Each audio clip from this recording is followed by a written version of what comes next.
excellent début de week-end à vous, madame, de semaine à vous, madame, monsieur. Bonjour, bienvenue à l'instant sur votre antenne. C'est 10-12, le Zénith qui commence à l'instant. Et merci encore de nous y rejoindre. Merci pour la fidélité que vous accordez chaque matin à Equinox Télévision et chaque jour d'ailleurs de votre vie. C'est un plaisir de vous retrouver ce matin. Nous sommes partis pour passer pratiquement 2 heures de temps d'antenne ensemble, mais surtout se poser des questions évidentes sur l'évolution du Cameroun, les éléments de développement mis en place, mais surtout se demander qu'est-ce qui s'est réellement passé en fin de semaine dernière. Un communiqué qui a fait parler pratiquement toute la presse et le week-end en même temps n'a fait qu'allusion à ce communiqué ou cette sortie du ministre de la Communication René Emmanuel Sadi concernant l'affaire devenue un scandale d'État aujourd'hui, Covid-Gate. Comment peut-on aujourd'hui parler de présomption d'innocence effectivement, puisque chaque Camerounais y est encore dans cette affaire dont on attend depuis des jours l'aboutissement réel. Comment peut-on en même temps, de façon indirecte, interdire à la presse de faire son travail, d'aller à la quête justement de l'information et en rendre public? Comment peut-on comprendre aujourd'hui la sortie du ministre de la Communication? Qu'est-ce que ça peut cacher comme élément de fond? Madame, monsieur, bienvenue à tous. Nous en parlerons bien évidemment ce matin. Et concernant toujours le scandale autour de Covid-Gate, on est en train d'aller un peu plus loin, peut-être aussi en se demandant, le milliardaire chinois Jack Ma a fait des dons au Cameroun et jusqu'à présent, rien n'a été dit aux Camerounais sur l'utilisation des nombreux dons du milliardaire chinois Jack Ma. Pourquoi au Cameroun on choisit de ne rien communiquer, de ne rien dire? Pourquoi l'accès à l'information au Cameroun est un problème réel pour la presse camerounaise? Où en est-on justement avec les nombreux dons de Jack Ma? La question mérite d'être posée ce matin. Et sur le plan international quand même, nous portons notre regard aujourd'hui au Mali. On le sait, la CEDEAO vient d'exclure le Mali, bien évidemment, de cette rencontre, si vous voulez, de cette collaboration de ces pays d'Afrique de l'Ouest. Aujourd'hui, après que la junte militaire au pouvoir ait dessaisi le président de transition qui a été nommé il y a quelques temps seulement, la CEDEAO a jugé ce week-end au Ghana de mettre le Mali de côté tout en revendiquant bien évidemment qu'une élection rapide soit faite de ce côté. Mais dire également que entre la France et la Centrafrique, ça va très mal. Qu'est-ce qui se passe entre la France, justement, la Centrafrique, justement, et le Tchad aujourd'hui? Ça va très mal. Le Tchad estime effectivement qu'il y a eu une attaque à ses frontières entre le Tchad et la Centrafrique. Et attention, madame, monsieur, un communiqué circule. Qui serait en train de manipuler qui dans l'affaire? La Russie serait bien sûr la malvenue en Afrique, surtout en territoire français. Bonjour à vous, mesdames et messieurs. Belmondo Njouakar, Bébel, comme nous vous appelons affectueusement, Sa Majesté. Bonjour et bienvenue ce matin. Bonjour Michel Ngachou, bonjour Charles Hamel, Isabelle Carole. Bon, allez, à côté, vous. Je voulais garder le suspense, mais bon, la réalisation en a décidé autrement. Mais bon, bonjour et bienvenue à Dominique Regré. Voilà. J'aime bien quand même. Bon retour en même temps. Ouais. Alors, bonjour à tous les téléspectateurs d'Equinox Télévision 10-12 le Zénith. Et je suis particulièrement content aujourd'hui.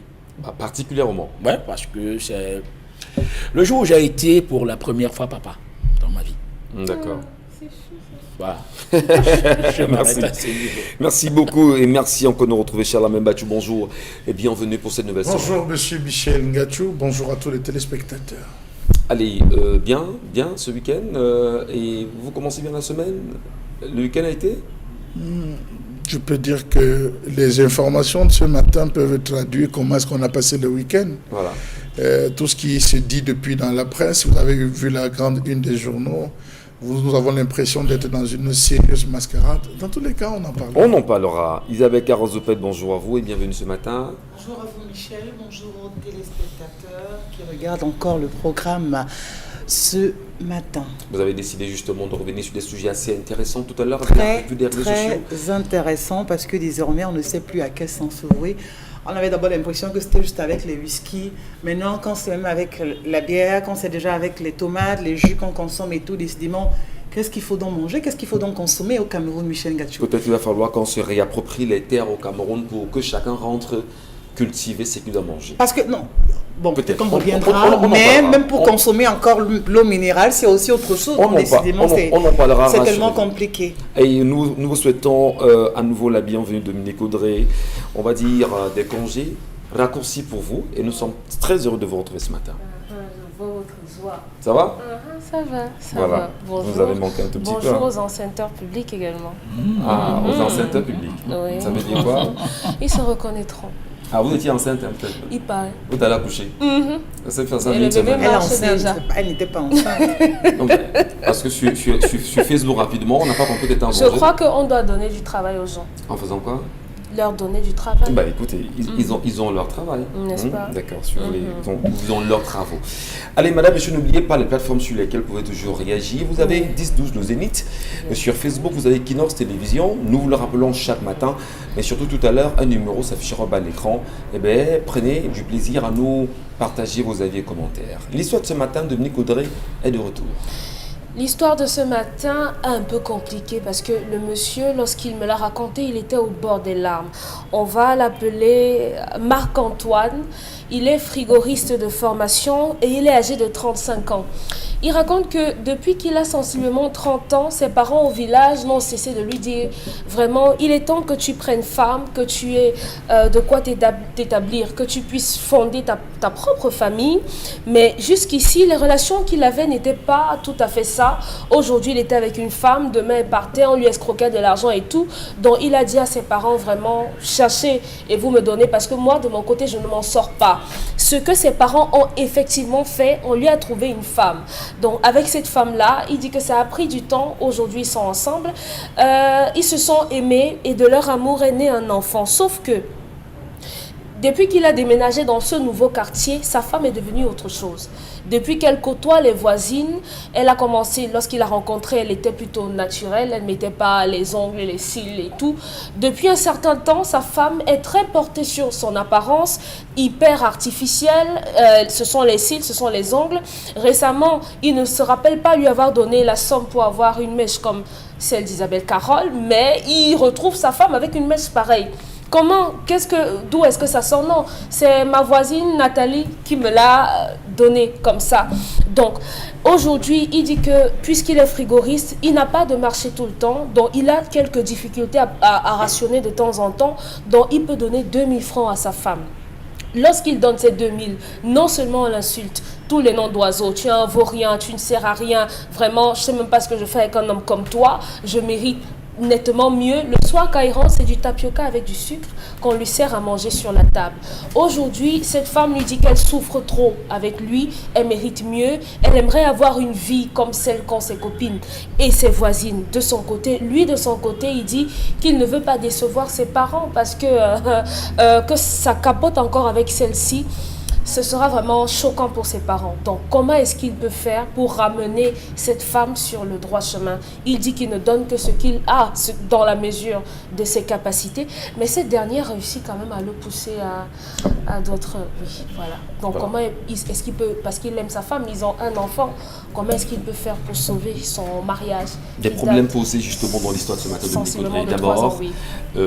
elle choisit d'être de plus en plus artificielle. Oui. Elle a fait un choix. Certainement parce qu'elle a été impactée, du moins Par l'entourage de son environnement. Oui. Deuxièmement, elle devient méprisante vis-à-vis de son mari. En plus. Et mais le mari lui estime quand même que malgré les nombreuses rencontres qu'elle a effectuées par le passé, qui n'ont pas abouti à quelque chose de sérieux, Oui. il propose à ses parents de lui chercher femme. Une femme, oui. Donc il ne voudrait pas ici décevoir les parents. Non. Et bien maintenant, qu'est-ce qu'on fait avec ce mariage où il y a un enfant quand même? Déjà, oui. Devrait-il s'en écarter? Devrait-il obéir aux parents? Mais surtout, comment ramener, si possible, sa femme à la raison?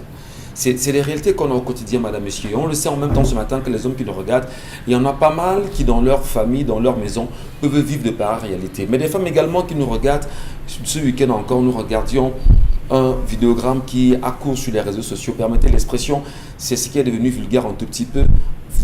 Tu n'es pas fort au du grand n'importe quoi. C'est des attitudes en même temps qui poussent les hommes aujourd'hui à écumer en permanence, on va dire, les bars. Adeptes des produits, Voilà, on voilà. appelle ça des Viagra Voilà. et autres. Et c'est extrêmement dangereux. Ben, on ne fera pas de procès de qui que ce soit ce matin, mais on tentera froidement justement d'analyser la situation. Qu'est-ce qui peut expliquer et justifier une pareille attitude sur, on va dire, dans la vie de cet homme? Merci à vous de nous laisser vos commentaires. Mais je commence avec vous, Belmondo Njoka, ce matin sur cette histoire. Comment comprendre quand même que l'on soit avec une femme, que l'on vive et que l'on fasse avec ce qu'on a, qu'elle vous pousse à bout tous les jours et qu'elle estime en même temps que vous ne foutez rien, qu'elle souffre déjà trop, alors que c'est la femme que les parents vous ont choisie, et Charles Lamel m'a le dit ici, laissez les familles choisir vos épouses. Est-ce que ce n'est pas également, on va dire, les manquements de ces choix, parfois qui ne sont pas tactiques des parents vis-à-vis de nous les hommes? Ouais, non, je ne vais pas... Moi, je pense que Dominique elle a bien raconté l'histoire, elle a bien raconté l'histoire. Et là, il se trouve que la femme est influencée, ok, par l'entourage. Ça veut dire que l'histoire nous dit bien qu'à partir du moment où elle est arrivée dans ce quartier-là, elle a commencé à rendre visite aux voisines et tout le reste. Et c'est là où ça commence à capoter. Vous voyez un peu? Donc là c'est une femme, c'est ce qu'on va appeler quoi? Le mimétisme. Le suivisme. Donc, parce que la voisine, elle va chez la voisine tout le temps, et ça pose un problème justement de relations, de voisinage et autres. Les femmes qui vont chaque fois rester chez la voisine, Franchement. quand vous avez une femme, elle n'est jamais chez elle. Vous arrivez à la maison, maman est où? Les enfants vont toujours vous dire, elle est à côté, elle est chez elle, elle est chez elle. Et quand elle arrive là-bas, forcément, elle voit comment ça se passe là-bas. Si vous avez rationné chez vous 2 000 francs et que le voisin d'à côté rationne 10 000 francs, 5 000 francs, chaque fois qu'elle va là-bas, elle voit c'est du poulet, c'est des ceci qu'on n'a pas. Et qu'à la maison, c'est des bananes malaxées pour piler ou autre, forcément, quand elle va rentrer, chaque fois que le mari va prononcer, elle va dire attention, les hommes parlent, tu parles aussi. Ok? Toi, tu es un homme, les hommes parlent, tu parles. Voilà le voisin d'à côté, voilà comment ça se passe, ça va. Et donc, c'est cette influence-là. Donc moi, je pense que le fait de passer le temps chez les voisines, le fait de côtoyer les voisines, voir comment ça se passe là-bas, ça a influencé ces dames qui, justement, commencent à ne plus respecter le mari. Seulement que le mari dit une chose quand même, que récemment il s'est fait ce qu'on appelle des greffes, une greffe certainement brésilienne, dont lui ne se reconnaît pas. Lui avoir donné un certain montant quand même, pour qu'elle puisse en offrir. Ben, il y a de quoi s'inquiéter. Est-ce que c'est pas toute l'occasion de se dire, il pourrait y avoir, en dehors du mari, ce qu'on appelle vulgairement entre nous un sapeur-pompier? Mais attendez, je vous dis, quand vous allez donc chez la voisine, vous ne savez pas ce que ces femmes causent. Vous ne savez pas, les femmes, vous ne savez pas. Nous les hommes là, nous on est au boulot là. Ouais. Quand vous avez fait la maison, vous ne savez pas ce qu'elles sont en train de causer. Quand elles vont dans les salons de coiffure, vous ne savez pas ce qu'elles causent. Peut-être que c'est la voisine même qui lui dit, mais attends, ton gars là, je vais même plus loin. Il y en a même qui vont jusqu'à demander les greffes de la voisine. Ouais. Ok, donc vous pouvez voir la dame à la maison, pourtant c'est la greffe de la voisine. Franchement. C'est pas forcément qu'il y a un pompier derrière. Hein. Peut-être que c'est la voisine qui dit, Marco, vraiment, toi là même aussi, tu nous suis même souvent. Prends même ça, tu m'aides aussi quand même. Vous voyez un peu? Donc moi, Et à partir de ce moment, quand elle sait que la voisine, les Brésiliennes, les Malaisiennes et tout le reste là, et que le mari à la maison ne parvient même pas à lui offrir 3 000 francs pour se faire une coiffure, une petite coiffure, vous comprenez donc que le mari n'est plus respecté. Alors, le mari peut ne pas te respecter parce qu'il est incapable à un moment donné de donner, on va dire, le minimum à cette femme. Mais est-ce que c'est pour autant qu'il n'est pas un mari? Parce qu'en réalité, s'il échange et lui dit, mais écoute, je te donne le minimum que j'ai, je ne vais pas me faire passer pour ce que je ne suis pas. Ouais. Est-ce qu'il ne s'assume pas? Est-ce que c'est pour autant qu'on devrait le réduire à n'importe quoi en lui disant que tu aimes vaut rien? Non, moi je pense que ces femmes devraient penser à travailler aussi. Tout simplement. Ok? Si le mari, il ne donne que ce qu'il a. Ouais, On dit que la plus belle femme du monde ne donne que ce qu'elle a. effectivement. L'homme aussi là ne donne que ce qu'il a. Vous ne pouvez pas lui demander le ciel et la terre. Peut-être que le voisin, il est plus nanti que le pauvre. Et donc, il a des possibilités d'offrir à sa femme, à ses enfants, des vélos et tout le reste. Mais toi, Non, moi je pense que cette femme devrait plutôt chercher à se battre pour pouvoir joindre les deux bouts. Donc moi je pense que l'homme, il donne ce qu'il a, elle devrait s'en contenter. Et puis, si elle veut un peu plus, pourquoi ne pas se battre elle-même? Ok? Donc ne pas toujours attendre que ce soit le mari qui va tout donner. Moi je me souviens, j'ai rarement vu mon défunt père donner 1000 francs de ration à ma mère. Vous parlez de quoi? Ça veut dire que... Peut-être que monsieur le faisait dans une chambre, et puis voilà, vous n'étiez pas au courant de ce qu'il se faisait entre eux. Non, parce que... attendez, il y avait le nécessaire, ok? La maman qui se battait, qui allait au champ, qui venait déjà avec les ignames, il fallait juste de l'huile, ou bien pour faire le truc. Et il donnait ça, et on mangeait bien. On n'avait pas besoin de 7 000 francs, 10 000 francs de ration. Les temps ont changé. Ouais, parce que maman, il mettait aussi du sien. Très bien. Alors, Belmondo, Njouaka, Isabelle Carole pense effectivement qu'il faudrait que cette femme soit au moins un petit peu active. Ça, c'est dans une première solution, l'une des premières solutions qu'il évoque ce matin. Vous croyez également qu'au-delà d'être active, elle devrait également soigner sa moralité pour savoir comment parler à son mari et même devenir, si possible, un prétexte de motivation pour son homme? Moi, je crois que avant même d'arriver au stade où la femme devrait elle-même travailler, il faut d'abord qu'elle apprenne à gérer le budget qu'il y a à la maison. C'est là où, pour ma part, tout devrait démarrer. Parce que même si cette femme travaille, si elle a cet appétit fou pour l'argent, elle sera toujours en train de faire des choses au-dessus du budget du couple. Donc, ce n'est pas le fait qu'elle doit travailler qui est prioritaire. La priorité, c'est de pouvoir revoir son éducation. La priorité, c'est de pouvoir formater le cerveau de cette dame. De lui dire à présent, madame, écoutez, vous êtes en couple. Et quand vous êtes en couple, vous ne devez pas emmener votre mari à faire des dépenses faramineuses parce que vous voulez avoir la perruque que vous avez vue à tel, la greffe que vous avez vue à Y, le téléphone de tel ou de tel. Vous ne savez pas comment les gens font pour avoir ces acquis. Donc, vous ne pouvez pas vous mettre dans la posture où vous serez comme ces personnes. Une femme doit être toujours habituée du genre, s'il y a le vin à table, elle doit être capable de boire ce vin. Elle doit être capable de boire du champagne. Elle doit être capable de boire de l'eau. Elle doit être capable de boire un petit jus. Elle doit être capable de manger, c'est pas moi quoi, mais aussi capable de boire du tapioca. Ouais. Elle doit être capable de ça. Sinon, oui, vous pouvez m'avoir en train de vivre qui excelle, mais demain, du jour au lendemain, l'entreprise peut faire faillite, peut avoir un incendie, peut avoir ci ou ça, et pas votre train de vie chute. Donc alors, dans cette situation, vous serez en train de quitter votre mari, c'est ça? Ça veut donc dire qu'on a affaire à une femme qui est dans la maison, ne peut pas prendre cette responsabilité, parce que c'est de ça qu'il est question. Votre mari peut avoir une facture sur la table à gérer, peut-être pour l'école, peut-être pour l'enfant, peut-être pour X ou pour Y chose.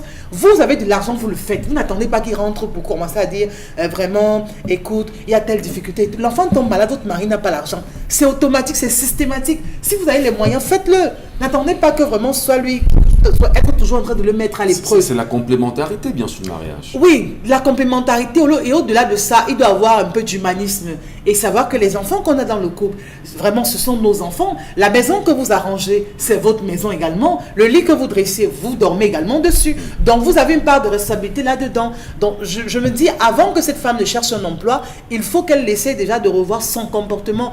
Et maintenant, par la suite, elle devrait être active. Parce que lorsqu'une femme travaille, lorsqu'elle a quand même vraiment une source de revenus, elle est à l'abri de certaines choses. Ça fait aussi qu'elle cesse d'embêter ou encore d'embêter. Est-ce que les parents qui cherchent, comme on dit souvent, des femmes pour des garçons ou pour des hommes en réalité, peuvent également se tromper au moins? Vous êtes d'accord avec moi? Oui, les parents peuvent se tromper. Sur le choix qu'ils ont fait pour les leur parents fils. peuvent se tromper parce que, et justement, c'est justement ça le drame des mariages arrangés. Parce que demain, lorsqu'il y a le moindre pépin dans la maison, je ne t'avais même pas cherché. Hein. C'est ta mère qui était venue me dire que, vous voyez, donc, ça refait toujours surface, qu'on le veuille ou pas. Que l'homme soit toujours en train de vous dire, ou encore la femme soit en train de vous dire, tu n'étais même pas mon genre d'homme, si ça dépendait que de moi, toi et moi, on devait se croiser ou on devait se rencontrer comment? C'est parce que ton père avait trop supplié mon père et je ne pouvais pas le déshonorer, c'est pour ça que j'ai accepté de venir en mariage chez vous, accepté t'épouser et tout. Alors, est-ce que dans le cas d'espèce, vous saluez au moins l'attitude de l'homme qui ne voudrait pas décevoir ses parents en répudiant la femme? Qu'est-ce que vous pensez de ça? Non, moi je crois qu'il ne s'agit pas de décevoir les parents, il s'agit de sauver, de sauver sa vie, de sauver son honneur, de pouvoir vivre des jours heureux. Donc, on ne va pas parce qu'on veut faire plaisir à telle ou telle autre personne, avoir une vie sombre, une vie noire. C'est ça le drame de la société dans laquelle on évolue. C'est qu'on a fait du mariage vraiment une situation dans laquelle, quand on apprend que non, telle personne est divorcée, il y a un mauvais regard qu'on commence à agiter sur cette personne. C'est pour ça qu'on arrive avec des drames dans les couples. Vous attendez, un homme a égorgé sa femme, tel autre a fait ci, il a fait ça, les violences dans les...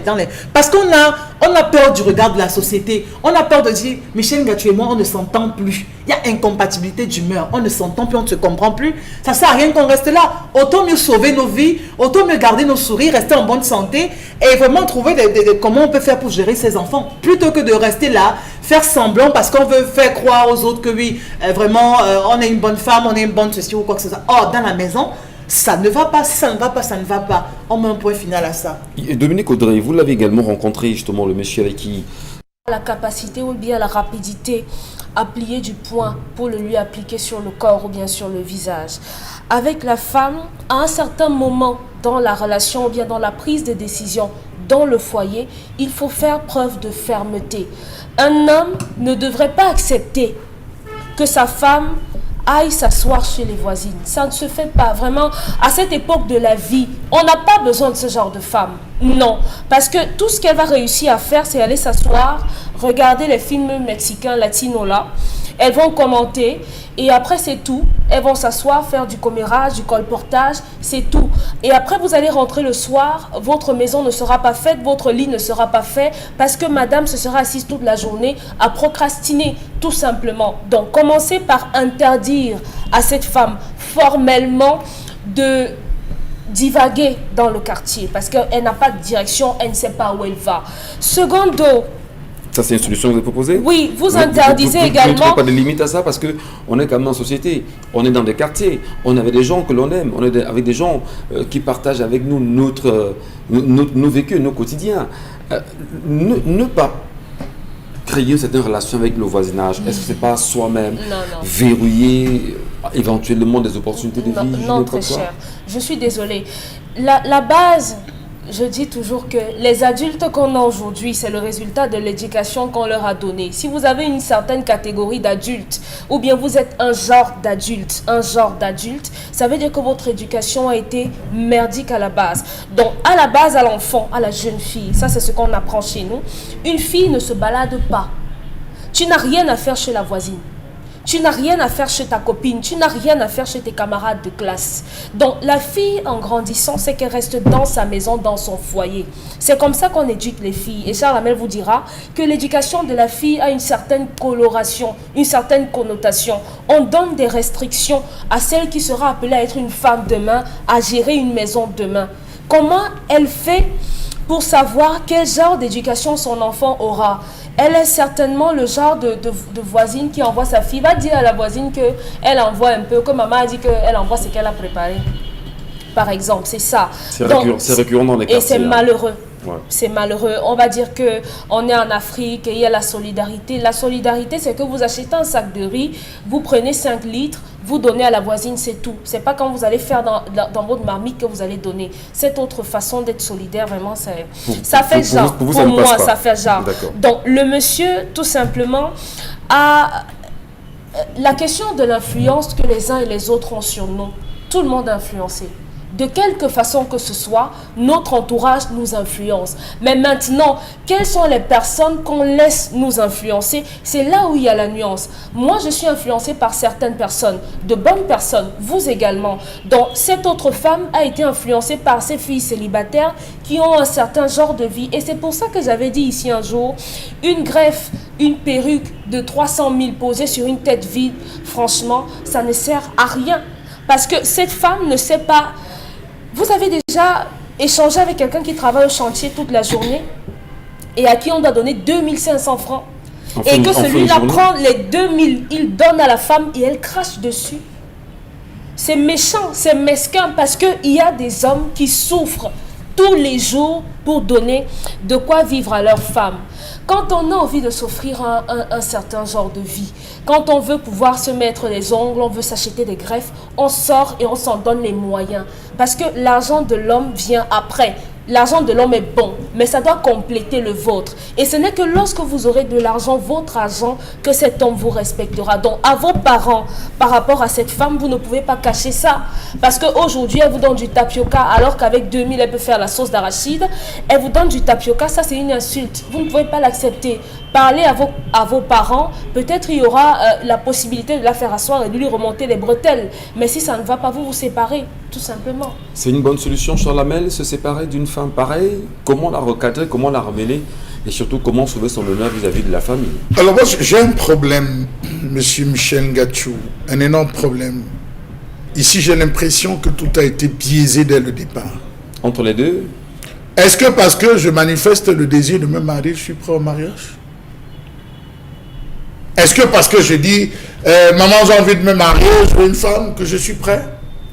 Monsieur Michel Ngachou... Qu'est-ce que vous Non. Monsieur Michel Ngachou, chez les Bantous, l'enfant doit démontrer à son père qu'il est prêt pour le mariage. L'enfant doit venir défendre son projet devant ses frères et ses sœurs. Le père va organiser une assise en disant, je sais pas, Janvier dit qu'il veut se marier. Il dit qu'il veut prendre femme. Il est important que vous, les frères et les sœurs, vous soyez au courant qu'il veut prendre femme. Comment vous voyez ce projet? La sœur va se lever, elle va dire, hey, avec toutes les femmes qui défilent dans la maison, papa, ce n'est pas encore le moment. La nuit, quand tu n'es pas souvent là, la femme là va souffrir. Elle se tait. Le frère prend la parole, il dit qu'il est trop dépensier. Quand on lui confie les choses ici, papa, j'estime, il y a ce débat en famille. Avant d'aller toquer. Mais pas le père. Non, le modérateur, c'est la famille. Oui. C'est la famille. Le père va donc dire, j'ai compris, on va voir. Il faudrait, le père va commencer à travailler sur son fils en lui disant que tu vois, le mariage là, c'est pas facile. Les femmes, tout le monde avec les femmes, c'est trop facile. Mais chaque femme, c'est un problème. Chaque femme, c'est un problème. Donc si tu as 2 femmes, 3 femmes, tu as 3 problèmes. Est-ce que tu es prêt à gérer, à t'organiser? Il va préparer son fils et le mouler à la question du mariage. Donc je pense ici que cet enfant n'a pas été moulé. C'est un enfant qui s'est débrouillé quand il a eu un peu son argent. Il est venu dire, maman, je vais faire comme les autres. Le vrai mimétisme, je veux me marier. Sauf qu'il dit quand même, non, qu'il y a plusieurs tentatives qui n'ont pas été... sauf que, justement, c'est pour ça que je dis que si on avait questionné en famille, on lui aurait dit. Beaucoup de personnes se lèvent, ils viennent prendre le père qui accompagne moi. On va toquer porte, c'est pas comme ça qu'on se lève. Beaucoup de parents se lèvent comme des moutons, permettez-moi l'expression, et accompagnent leurs fils sans avoir pris le préalable. Il y a des parents qui se retrouvent à avoir une honte terrible 2 jours après le mariage où le fils chasse la femme. Comment le père va se retrouver à aller discuter avec les chefs de famille? Donc c'est le préalable. L'autre chose, monsieur Michel Ngachou, ce garçon, je suis désolé, est un bandit. Il avait besoin d'une villageoise, d'une belle villageoise, d'une femme qu'il allait commander. Excusez-moi, j'ai écouté l'histoire. Il avait besoin d'une femme qu'il allait commander, d'une femme qu'il allait dominer, d'une femme sauvage et d'une esclave. Sauf que l'esclave finit toujours par s'affranchir.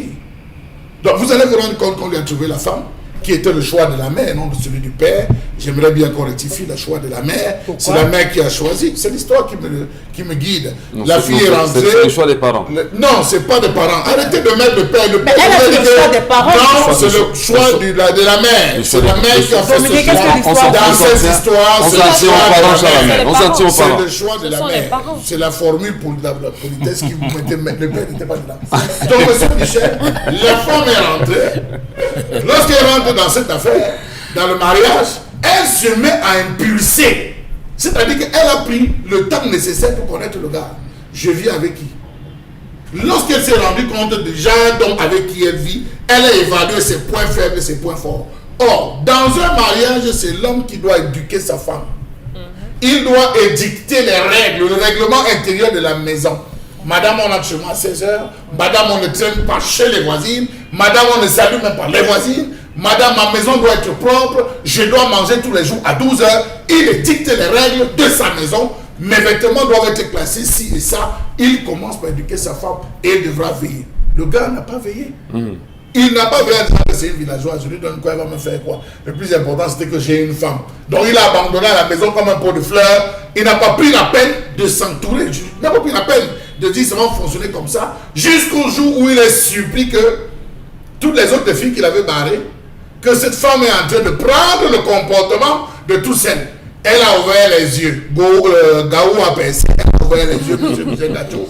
Elle est en train de voir clair. C'est les extensions. Il se pose la question, et c'est ça l'évidente question, comment faire pour la ramener à l'étape de villageoise qu'elle était et éviter. Et c'est là il se souvient qu'il peut poser la question. Non.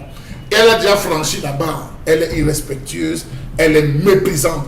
Une femme qui vous a méprisé, un jour vous méprisera toujours. Une femme qui était... Monsieur Michel. Non, je vais faire une petite nuance. Allez-y, nuancez. Si vous méprisez un homme, et il valide justement le mépris, parce que si vous me méprisez et je laisse, c'est qu'il y a un problème. Voilà. Si je me méprise, je laisse. Que vous aussi je suis conscient que je me méprise et te laisse, mais il y a un problème. Premier mépris, première exclusion. On évolue. C'est comme ça. Alors, donc j'estime qu'il a encaissé une succession. C'est la goutte d'eau qui a débordé juste le vase. La femme lui a donné vraiment le tournis, M. Michel Gacho. Donc il se dit, est-ce que je dois la chasser? Pour la chasser, il faut que je justifie. Parce qu'il n'y a pas de dissolution du mariage, de divorce chez les Bantous. Ouais. Pour la répudier, il faut que je justifie à mes parents et qu'il y ait un comité qui s'asseye pour analyser la question. Est-ce qu'on doit, oui, est-ce que je ne peux pas provoquer ce qu'on appelle un repli positif ou une fuite? C'est-à-dire tout faire pour la chasser de la maison, qu'elle ramène dans ma famille. Oui. Je joue où elle commet la faute. Elle part chez eux. Parce qu'il y a des stratégies qu'on fait. C'est-à-dire tu crées le point, tu vois tes pieds chez mes parents, je veux casser tes pieds. Tu ne connais pas. Ça c'est la fuite, c'est le test. Donc si elle tombe dans le panneau, voilà, sauvée. Sauvée. Elle est venue. Donc ici, là, il est en train de foutre, je lui dirais tout simplement, cette femme t'a méprisé une fois. Dès qu'une femme ne te parle, tu parles à une femme, elle fait comme ça. À l'immédiat, la règle ça. Non. Règle ça à l'immédiat, il ne faut pas laisser. Il ne faut même pas laisser. Et c'est passé. Donc je dirais tout simplement qu'il aille voir sa mère et dire à sa mère ce qu'il vit. Et ils trouveront comment est-ce qu'ils vont organiser cette séparation. Merci mais beaucoup. Il ne reste plus avec un, c'est pas une bonne femme. Merci infiniment, cher Lamel Bachou. Et on en profite ce matin pour saluer nos sœurs qui nous regardent et qui certainement se retrouvent dans la peau de ce type de femmes. Tout en vous priant, s'il vous plaît, la main sur le cœur, changeons pour le bonheur de nos familles, pour le bonheur de nos enfants, pour le bonheur de nos couples en réalité. Et lui demander aussi aux hommes qui sont dans une attitude, on va dire, inacceptable. Apprenons à choyer nos épouses. Apprenons à leur accorder du temps. Apprenons justement à s'intéresser à tout ce qu'elles font. Parce que très souvent, elles ne demandent rien d'autre que d'avoir simplement l'attention. Et bien voilà. Allez, vos commentaires sont entendus. Ben, tout de suite, allons justement savoir ce que nous propose Charles Lamel ce matin avec la colère.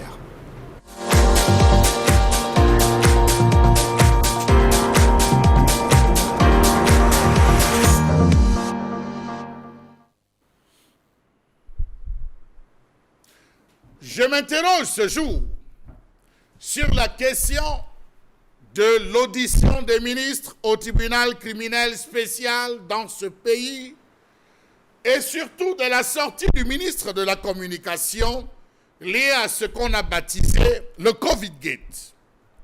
Il y a quelques jours, le ministre de la Communication, porte-parole du gouvernement, s'est prononcé pour la première fois sur les soupçons de détournement d'argent public destiné à la lutte contre la redoutable pandémie. Quel était l'objectif recherché en mettant les documents sur la place publique? Point d'interrogation. Y a-t-il une justice pour les uns et une autre pour les parias?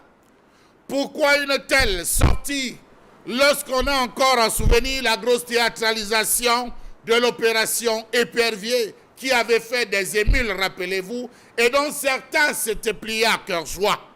Rappelons-nous de la cabale médiatique menée contre le professeur Maurice Kamto il y a quelque temps au sujet des casses des ambassades. On a abordé une question, présomption d'innocence. Dans tous les cas suscités, n'y avait-il pas eu présomption d'innocence pour procéder à un tel lynchage? Question. Le peuple a droit de se poser 1001 questions et c'est à vous de nous donner les réponses, vous le porte-parole du gouvernement. Mieux, expliquez-nous comment est-ce que tout un gouvernement, et ce pour la deuxième fois consécutive, est appelé à passer devant les juges du tribunal criminel spécial pour détournement de fonds publics. Dans le communiqué qui a été publié au nom du gouvernement, le ministre René Emmanuel Sadi confirme que sur la base des rapports des instances de contrôle de gestion, telles que la Chambre des comptes de la Cour suprême, le président de la République, Paul Biya, a instruit des enquêtes judiciaires au tribunal criminel spécial à Yaoundé. Cependant, le ministre de la Communication, porte-parole du gouvernement, a indiqué qu'il est prématuré de tirer les conclusions alors que les enquêtes judiciaires sont en cours. A-t-on seulement appliqué le principe de la présomption d'innocence pour des cas comme Jean-Marie Atangana Mbara, Marafat Amidou Yaya, Polycarpe Ababa, Irba Olangena Wono, Alphonse Yamsiewe, Gervais Mendozé, Inoni Ephraim et j'en passe. 15 ans après la fameuse opération Épervier, voilà qu'une autre opération baptisée Kofiguette se prépare à entraîner le double des barons de ce régime. Plus de la moitié des membres du gouvernement camerounais est sur la sellette pour la gestion des fonds dédiés à la lutte contre la pandémie du coronavirus. Comment comprendre que les chefs de 23 départements ministériels soient auditionnés sur la gestion des fonds à eux alloués dans le cadre de cette riposte? Est-ce à dire que le Cameroun, mieux l'entrepreneur en chef, n'a fait confiance qu'à des bandits de grand chemin, bandits au col blanc? Que peut-on attendre de l'audition des membres du gouvernement au TCS? N'y a-t-il pas lieu, au vu de cette sortie, d'y voir une sorte de flou, une flou artistique, un flou cosmétique, histoire de flouer le FMI, la Banque mondiale? Comment comprendre que les ministres impliqués dans la gestion des fonds affectés à la riposte contre la pandémie à coronavirus soient encore au gouvernement, juste sans passeport et interdits de sortie du territoire? Cela n'imposait-il pas un remaniement ministériel immédiat, à état de fait qui entacherait, il faut le préciser, la notoriété de l'État du Cameroun au vu de l'extérieur? Comment comprendre cette gestion opaque des fonds anti-Covid par ceux censés la gérer? Devrait-on conclure qu'il n'y a jamais eu évaluation à mi-parcours dans la gestion pour que cela soit un audit qui vient démêler les cheveux? Autre point d'interrogation. Comment comprendre cette distribution des marchés de gré à gré, cette création simultanée encore de la task force pour la gestion de ces mêmes fonds? Y aura-t-il un deuxième audit après le premier? Comment comprendre que la douane camerounaise travaille en solitaire? Par quelle voie sont passés les médicaments importés de l'Inde?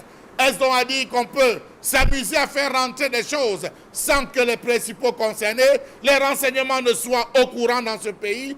Question. Médicaments qui, faut-il le dire, n'ont pas respecté le principe réglementaire qui voudrait que l'acquisition des médicaments revienne à la Centrale nationale d'approvisionnement en médicaments et consommables essentiels. Comment comprendre l'affairisme des ministres et parlementaires de cette République qui sont devenus des fournisseurs, des grossistes de médicaments et matériels médicaux? Comment comprendre le fait pour ces ministres d'avoir brillé par le non-respect de la réglementation en vigueur en termes d'attribution des marchés spéciaux et la non-conformité pour ce qui est de l'achat des médicaments? Comment comprendre l'opacité qui a entouré ces marchés spéciaux toujours inconnus? S'il y avait eu évaluation à mi-parcours, je pense qu'on aurait arrêté la saignée. Mais apparemment, il était question que chacun soit autonome et gère comme il entend.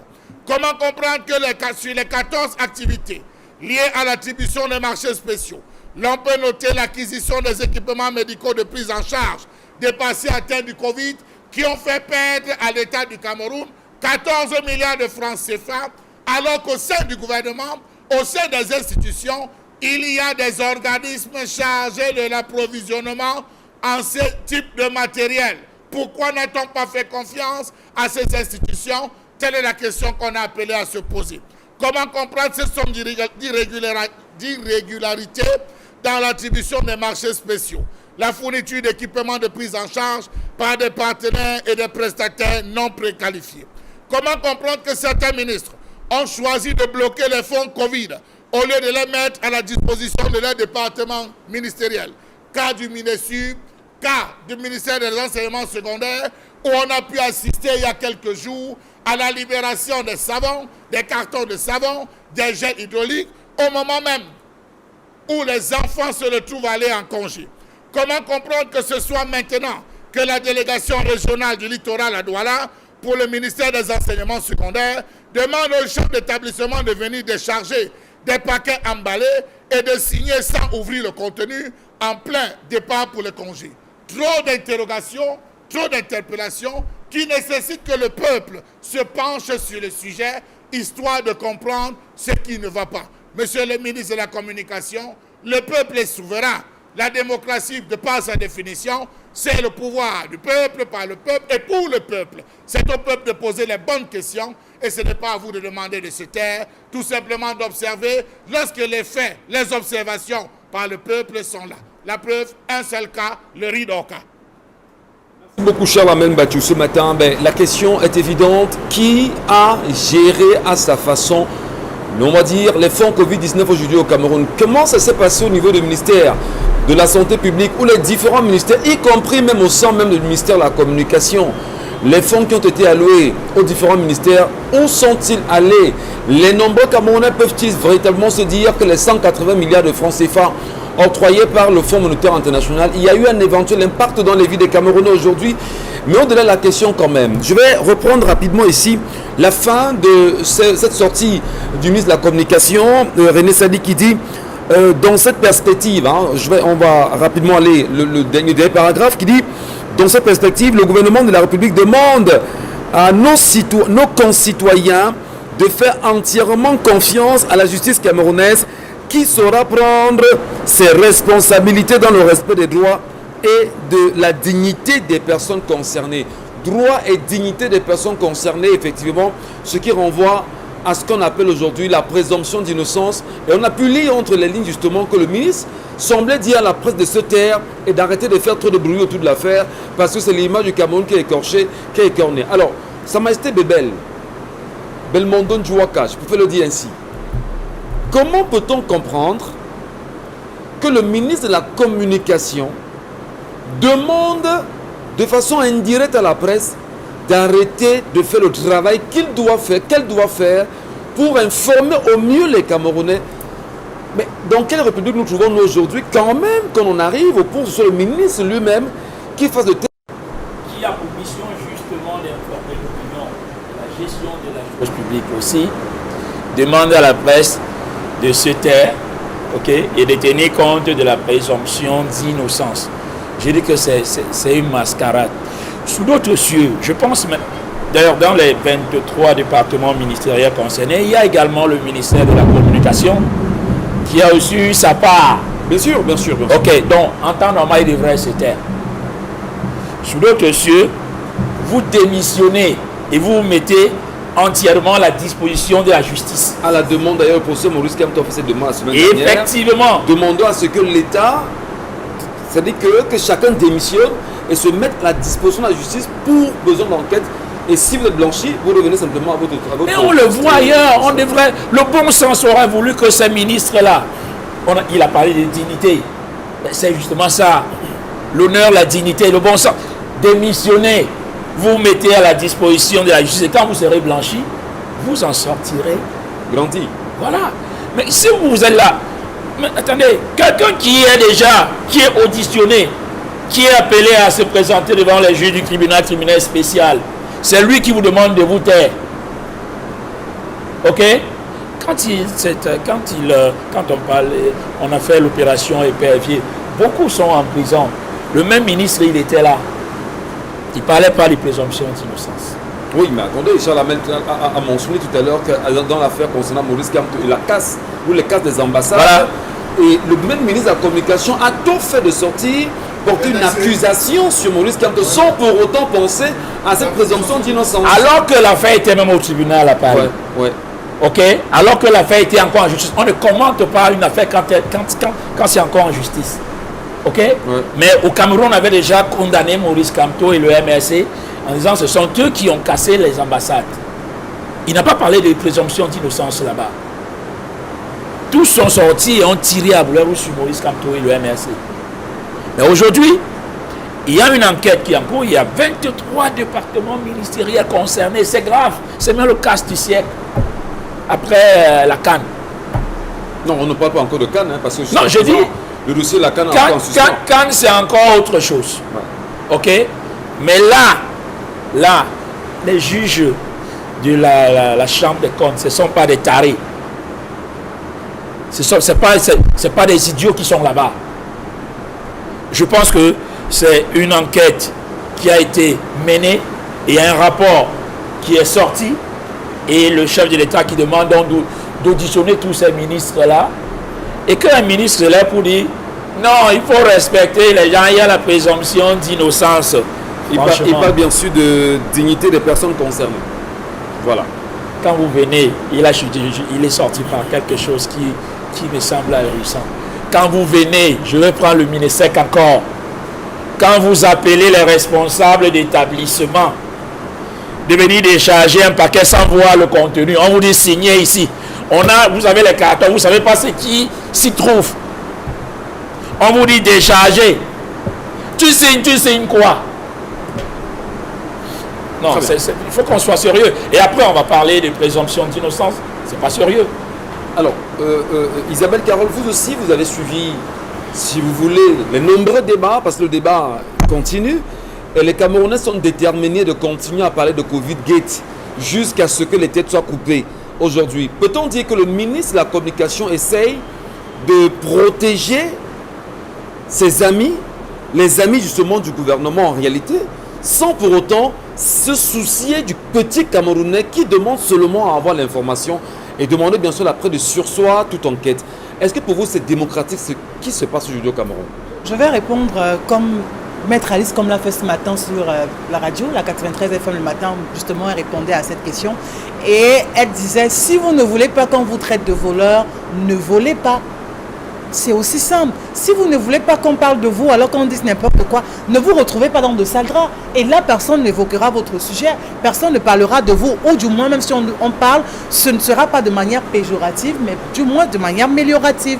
Maintenant, si la presse s'embrasse, c'est normal que la presse s'embrasse. Et ce n'est pas à ce moment que justement ce ministère de la Communication devrait intervenir. Vous parlez bien évidemment de communication. Vous parlez d'être le porte-parole du gouvernement. Ça veut dire que c'est vous qui servez de courroie entre ce gouvernement et la population. Depuis que le Covid-19 a fait surface, vous qui êtes donc dans un ministère chargé de communiquer, est-ce que vous avez informé les populations? Voilà, écoutez, chère population, aujourd'hui on a pu avoir tel montant par rapport à la gestion des fonds Covid-19. Il y a peut-être eu des sorties, mais qui n'avaient pas de rapport avec la gestion des fonds. Qui n'étaient pas en rapport avec la gestion des fonds. Ouais. Et les rapports sur la gestion des fonds, ce n'est pas quand ça prend feu, ce n'est pas quand ça commence à cramer qu'on doit parler de la gestion des fonds. On doit parler de la gestion des fonds quand on ne soupçonne même rien. C'est-à-dire que c'est un compte rendu que vous faites aux autres, parce qu'ils ont besoin de ça, c'est légitime. On a besoin de compte rendu, de savoir qu'ok, d'accord, tel département s'est occupé des fonds Covid-19. Aujourd'hui, voilà où ils en sont. Le matériel médical, on a pu se procurer cela et ceci. Mais vous comprenez qu'il y a tout un tripatouillage derrière. Il y avait une passation de marché, il y avait des prix que chacun mettait par rapport à une seringue, par rapport à un médicament, par rapport à telle autre chose. Les prix n'étaient pas les mêmes quand vous regardez justement toutes ces différentes fiches. Donc ce niveau de tripatouillage qu'on a atteint, c'est tout simplement à l'image du pays dans lequel on se trouve. Parce que si déjà des dispositions avaient été prises en amont pour bien d'autres dossiers, que ce soit en rapport avec le CHAN ou la CAN d'être à venir, et des gens avaient déjà été bien sanctionnés là-dessus. Je ne crois pas qu'avec le Covid, des personnes se seraient même amusées à le faire. L'inquiétude aujourd'hui des populations, pour moi, je me dis, c'est que la presse en fasse cas, mais après, on n'a aucun résultat. Alors, que ça coule justement comme ça. Le problème, c'est quand même, disons-le, le ministre est allé plus loin. C'est-à-dire que dans sa sortie, c'est comme si on dit aux populations, vous n'avez pas droit à l'information. Taisez-vous, on fait ce qu'on a à faire. Et pourtant, les 180 milliards que le FMI vous donne, c'est les dettes que les générations et des générations sont censées rembourser. Dire justement que notre ministre de la Communication, le ministre de tutelle, ne devrait-il pas, comme certains, comme d'ailleurs certains de moi sur le plateau, comme d'autres, démissionner d'abord, se faire auditionner normalement et revenir justement à la charge des missions qui sont les siennes. Bon, je ne vais pas peut-être dire démissionner parce qu'on sait que c'est un mot qui n'est pas du jargon africain ou encore camerounais. Donc, autant mieux ne pas parler de démission, mais au moins garder le silence. Garder le silence, travailler, venez prouver le contraire. C'est de ça qu'il est question. Il ne s'agit pas de dire que ne parlez plus de tel sujet, mais maintenant il s'agit de venir démontrer aux Camerounais que l'argent a été utilisé à bon escient. Sauf que c'est très compliqué maintenant de le démontrer. Puisque quand vous allez dans les établissements scolaires en plein mois de mai, on est en juin demain, pour dire que ok d'accord, vous leur donnez les savons et tout ce qui va avec. Encore qu'une pareille situation, il faut même revenir dessus. Regardez ce qu'on a vu dans les établissements scolaires. Les mêmes cartons de savon qu'on retrouve partout. Est-ce que c'est la seule société qui fabrique des savons? Donc vous voyez qu'à tous les niveaux, on a péché. À tous les niveaux, il y a eu mauvaise gestion. À tous les niveaux, les gens se plaignent. Et maintenant, ces proviseurs, ils vont se mettre où? Tout ce qu'ils reçoivent là, c'est pour donner à qui? À leur famille ou à les élèves? Parce que moi, je veux bien savoir là où ils vont prendre les élèves. Merci beaucoup Isabelle Carozopet, madame, monsieur. L'affaire Covid fait bien évidemment beaucoup de bruit aujourd'hui. Le peuple camerounais devrait-il rester muet devant une pareille situation? Le peuple camerounais devrait-il ne pas se poser des bonnes questions sur qui a fait quoi avec l'argent qui a été donné par le Fonds monétaire international? Mais surtout, le peuple camerounais ne devrait-il pas se demander qui doit en tant que Camerounais rembourser ces 180 milliards? Et au-delà de la question, le peuple camerounais, qu'est-ce qu'il pense de l'attitude justement du gouvernement aujourd'hui et de son porte-parole qui tente tant bien que mal de museler la presse, lui interdire ou ne pas lui donner l'occasion justement d'aller plus loin en ce qui concerne le traitement de ce dossier qui aujourd'hui est devenu un scandale d'État? Paul Biya devrait-il rester mieux devant la situation? Sommes toujours en démocratie. Restez sur Equinox Télévision.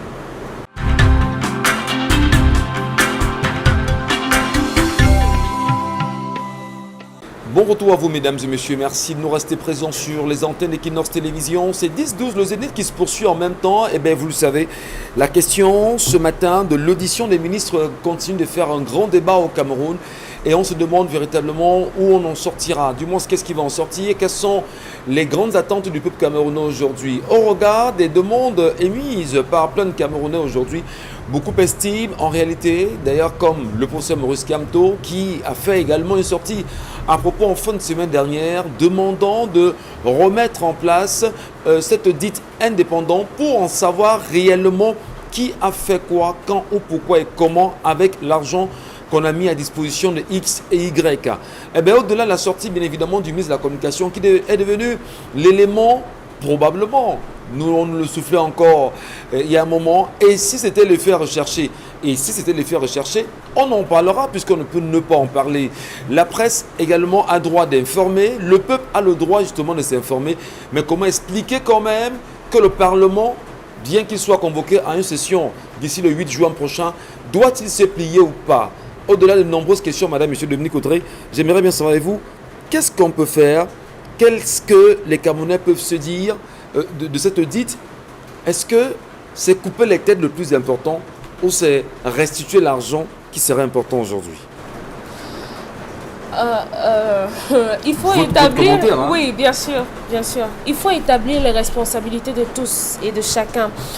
Vous savez que la période où on a traversé la zone de turbulence liée à la pandémie de ce Covid-19 là, on en a vu des vertes et des pas mûres. On était tous en panique ici, surtout qu'on n'avait pas, on ne voyait pas de voie de sortie pour avoir un traitement parlant du ministère de la Recherche scientifique.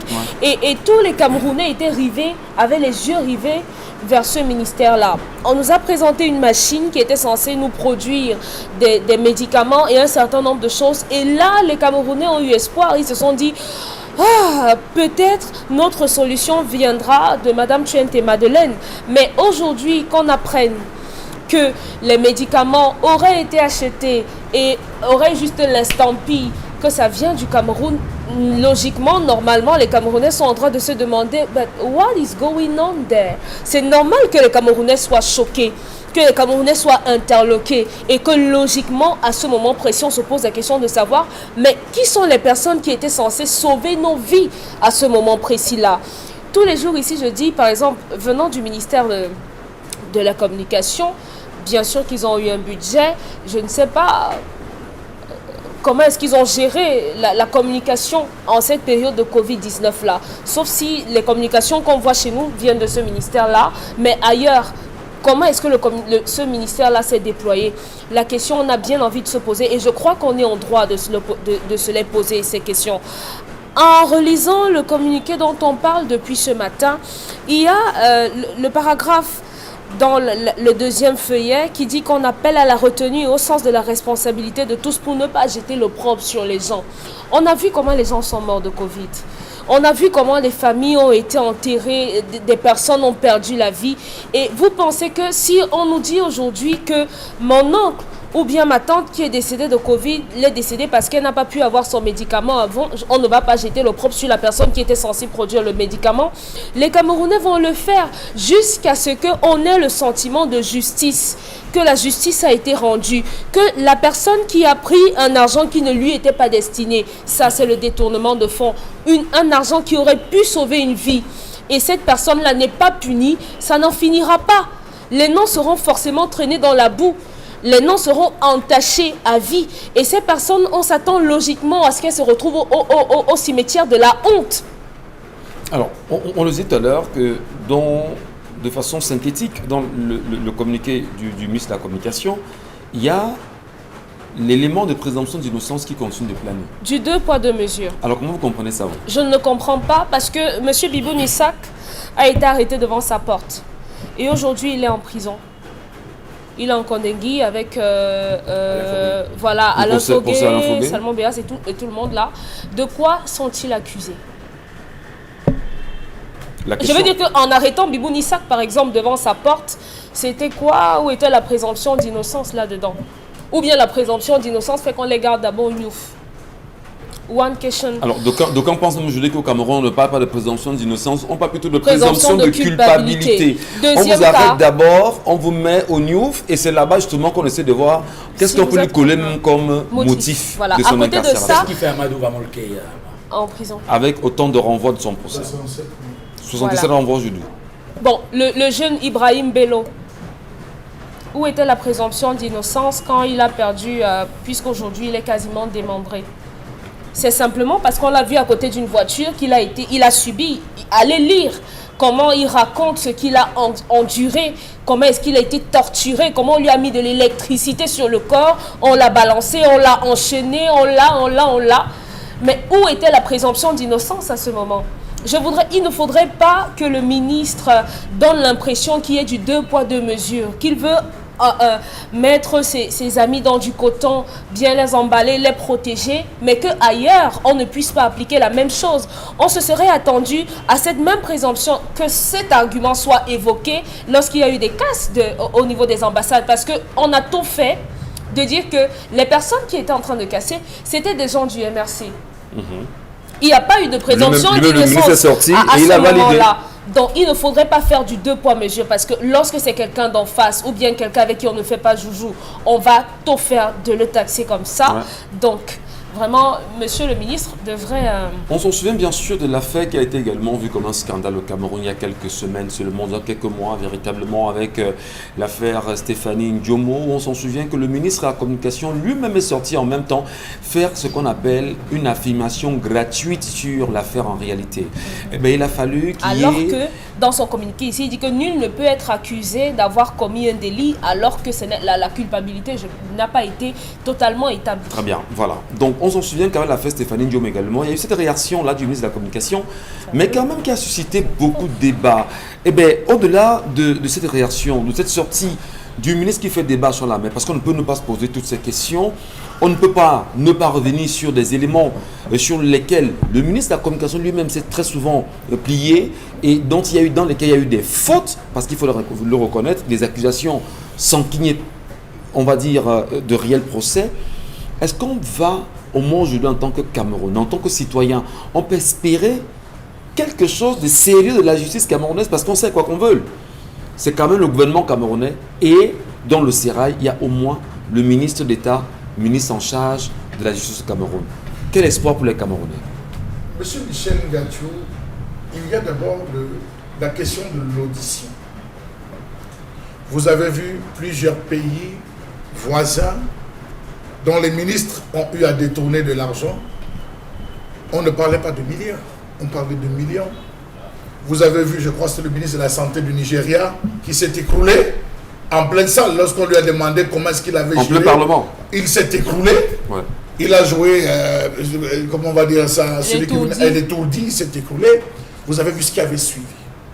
À l'immédiat, pour garder la notoriété de l'État qui est incarné par les dirigeants, les ministres, on le détache d'abord. C'est la mauvaise graine, on le détache d'abord pour observation en attendant que tout cela soit fait et on le réhabilite si jamais telle est la pensée. qu'on dise que le Cameroun, à l'échelle internationale, est un pays qui a toute sa valeur, que le Cameroun abrite les plus grandes institutions, les plus grands sommets, et qu'on finisse pour une pandémie très prise au sérieux, permettez-moi l'expression, dans le monde entier, qu'on vous dise que 23 chefs de département ministériels sont accusés, sont soupçonnés d'avoir détourné de l'argent et qu'ils sont en fonction. C'est grave. C'est grave. Mais vous avez demandé également que c'est l'occasion rapidement de procéder à un remaniement ministériel. Rapidement, à l'immédiat, après cette mise en examen, on les met d'abord de côté. Est-ce que le chef de l'État qui nous regarde, même si on ne nomme pas, on les retire tout en termes de signature, on les met de côté. D'abord, pour garder, pour maintenir l'honneur et la notoriété de l'État. C'est la première chose qu'il faudrait faire. Mais hélas, ils sont encore en fonction. Ils vont jusqu'à débattre, discuter, comment le faire des rencontres. Ça, il y a trop de points d'interrogation à ce niveau. Et c'est là, c'est questionnable. Est-ce que M. Michel Ngattchou, à partir de juillet, août 2020, la presse a commencé à attirer l'attention du gouvernement au niveau des marchés gré à gré. La presse, les différentes instances par rapport au paiement des personnels affectés à ce combat, des différents personnels médicaux qui disaient que nous n'avons pas X, nous n'avons pas Y, pendant que nous avons passé des commandes, s'il y avait eu un comité d'évaluation à mi-parcours, je pense que dans tout projet, quelle que soit l'urgence, on s'arrête un moment en procédant à une évaluation. Toi, tu as géré comment? Toi, ça se gère comment? Ramener les justificatifs. Et je pense que dans l'arrêté de répartition, il était prévu que l'ensemble des ministres devaient rendre compte. Est-ce qu'il y a une commission d'évaluation? Monsieur Michel Ngattchou, point d'interrogation. Qu'en dites-vous de la taxe force aujourd'hui, cher Lamel? J'en viens, parce que ça, c'est la deuxième étape. S'il y a eu audit et audition sur la première étape, forcément, on doit entamer sur la deuxième étape. Maintenant, on parle de l'audition. Mais on se rend compte que cette audition a encore des variantes. Vous avez des personnes qui n'ont pas déféré aux convocations, qui ont dit « Ah ». Vous avez d'autres qui disent que je ne me rends pas là-bas, vous venez me prendre dans mon bureau. Attendez. On parle de quoi? De la même justice, monsieur Michel? Est-ce qu'on parle de la République? Est-ce qu'on parle de non? Si c'est en République, c'est en démocratie. J'ai dit qu'on dise que je ne me déplace pas. Venez m'enquêter dans mon bureau, je ne sors pas. Voilà. Et vous avez d'autres qui quand même se lèvent et vont déférer. Vous vous rendez compte qu'il y a donc une justice à 3 variables au Cameroun, en plus à géométrie variable. Ceux qui se disent intouchables et qui ne défèrent pas, ceux qui défèrent et ceux qui disent venez dans mon bureau. Alors, donc ça suppose que même encore dans cette audition, il y a l'affaire qui s'éclaire dans cette affaire. Autre chose, monsieur Michel Ngattchou, qu'il faudrait préciser, c'est que la douane. Ah ben là, il y a des grandes affaires. Là, il y a la douane. Qu'on se retrouve, il faudrait aussi qu'on auditionne les responsables de la douane. Parce que tout ce qui entre est comptabilisé, tout ce qui entre est marqué, tout ce qui entre devait être renseigné, monsieur Michel Ngattchou. Ouais. On est champion de dire que quelqu'un fait rentrer une voiture, la même marque de voiture que le président Paul Biya, il n'a pas le droit de sortir, on a déjà fait le rapport, la présidente a intervenu, et c'est normal, ça c'est la République. Mais qu'on se soit retrouvé à ce que le travail qui devait être fait par la Centrale nationale d'approvisionnement, Sénamé, soit fait par des individus qui ont commandé en Inde et commandé les emballages pour l'assemblage au Cameroun et que la douane ne l'ait pas vu, il faudrait qu'on enquête. Là, au niveau de la répartition, chaque ministère avait une feuille de route assez précise, monsieur Michel Ngattchou. On peut commencer par le ministère de l'enseignement supérieur. Je n'ai pas encore suivi, même qu'il a déféré. Je n'ai pas encore appris qu'il a déféré à une convocation à ce niveau. On s'en souvient. Alors que nous avons des recteurs d'université qui se plaignent de n'avoir pas reçu les fonds. Effectivement. On apprend qu'il y a déjà comment vous appelez ça? Il y a des missions qui sont en train de s'organiser ces jours pour que les recteurs puissent recevoir ces fonds pour la commune. Vous vous rendez compte qu'on est en train de gérer, on se demande pourquoi donc auditionner les ministres? Est-ce que le fait recherché n'est pas au fond de donner l'impression au FMI que vraiment nous sommes en train de régler, calmez-vous, vous avez demandé qu'il y ait un audit, vraiment nous on se rend compte comme vous que là où c'est là, véritablement des choses sont en train d'avancer, parce qu'on s'est rendu compte que le FMI, d'accord, il faudrait tout faire pour arrêter peut-être quelques 2 ou 3 malchanceux dans cette affaire, on va vous accorder le prêt. Et c'est là où le ministre s'est dit non vraiment, arrêtez avec tous vos déflagrations et tout ça, essayez de vous calmer parce qu'il y a la présomption et demain on va vous ressortir en disant que non en fait il y a eu un bug Il y a une mauvaise calcul. Vraiment, taisez-vous. Est-ce que quelque part nous sommes pas en train d'aller vers cela? Attendons bien sûr. Prenons les appréciations, du moins les nombreux commentaires de nos téléspectateurs, très nombreux bien sûr nous regarder ce matin, et qui veulent également, du moins, s'exprimer sur ces sujets, à la fois l'histoire du jour, y compris la colère exprimée par Charles Amel Bachou. Isabelle Carozoped, nous restons suspendus à vos lèvres. Qu'est-ce qu'ils nous disent nos frères et sœurs ce matin? Bonjour le Zénith, pour ma part, qu'on arrête tous les ministres qui ont détourné, qu'ils soient justement arrêtés et enfermés. C'est Ekobo et Boko depuis Loumville dans le Mungo qui nous envoie ce message.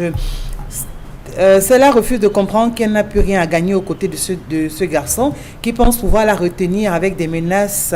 Voilà pourquoi moi j'évite les relations de voisinage. Une réunion familiale s'impose dans ce couple car cet homme à lui seul ne pourra pas ramener son épouse à l'ordre et le plus tôt serait le mieux car la femme est déjà très très avancée. Gladys depuis Yaoundé qui envoie le message. Alors on a Franklin qui dit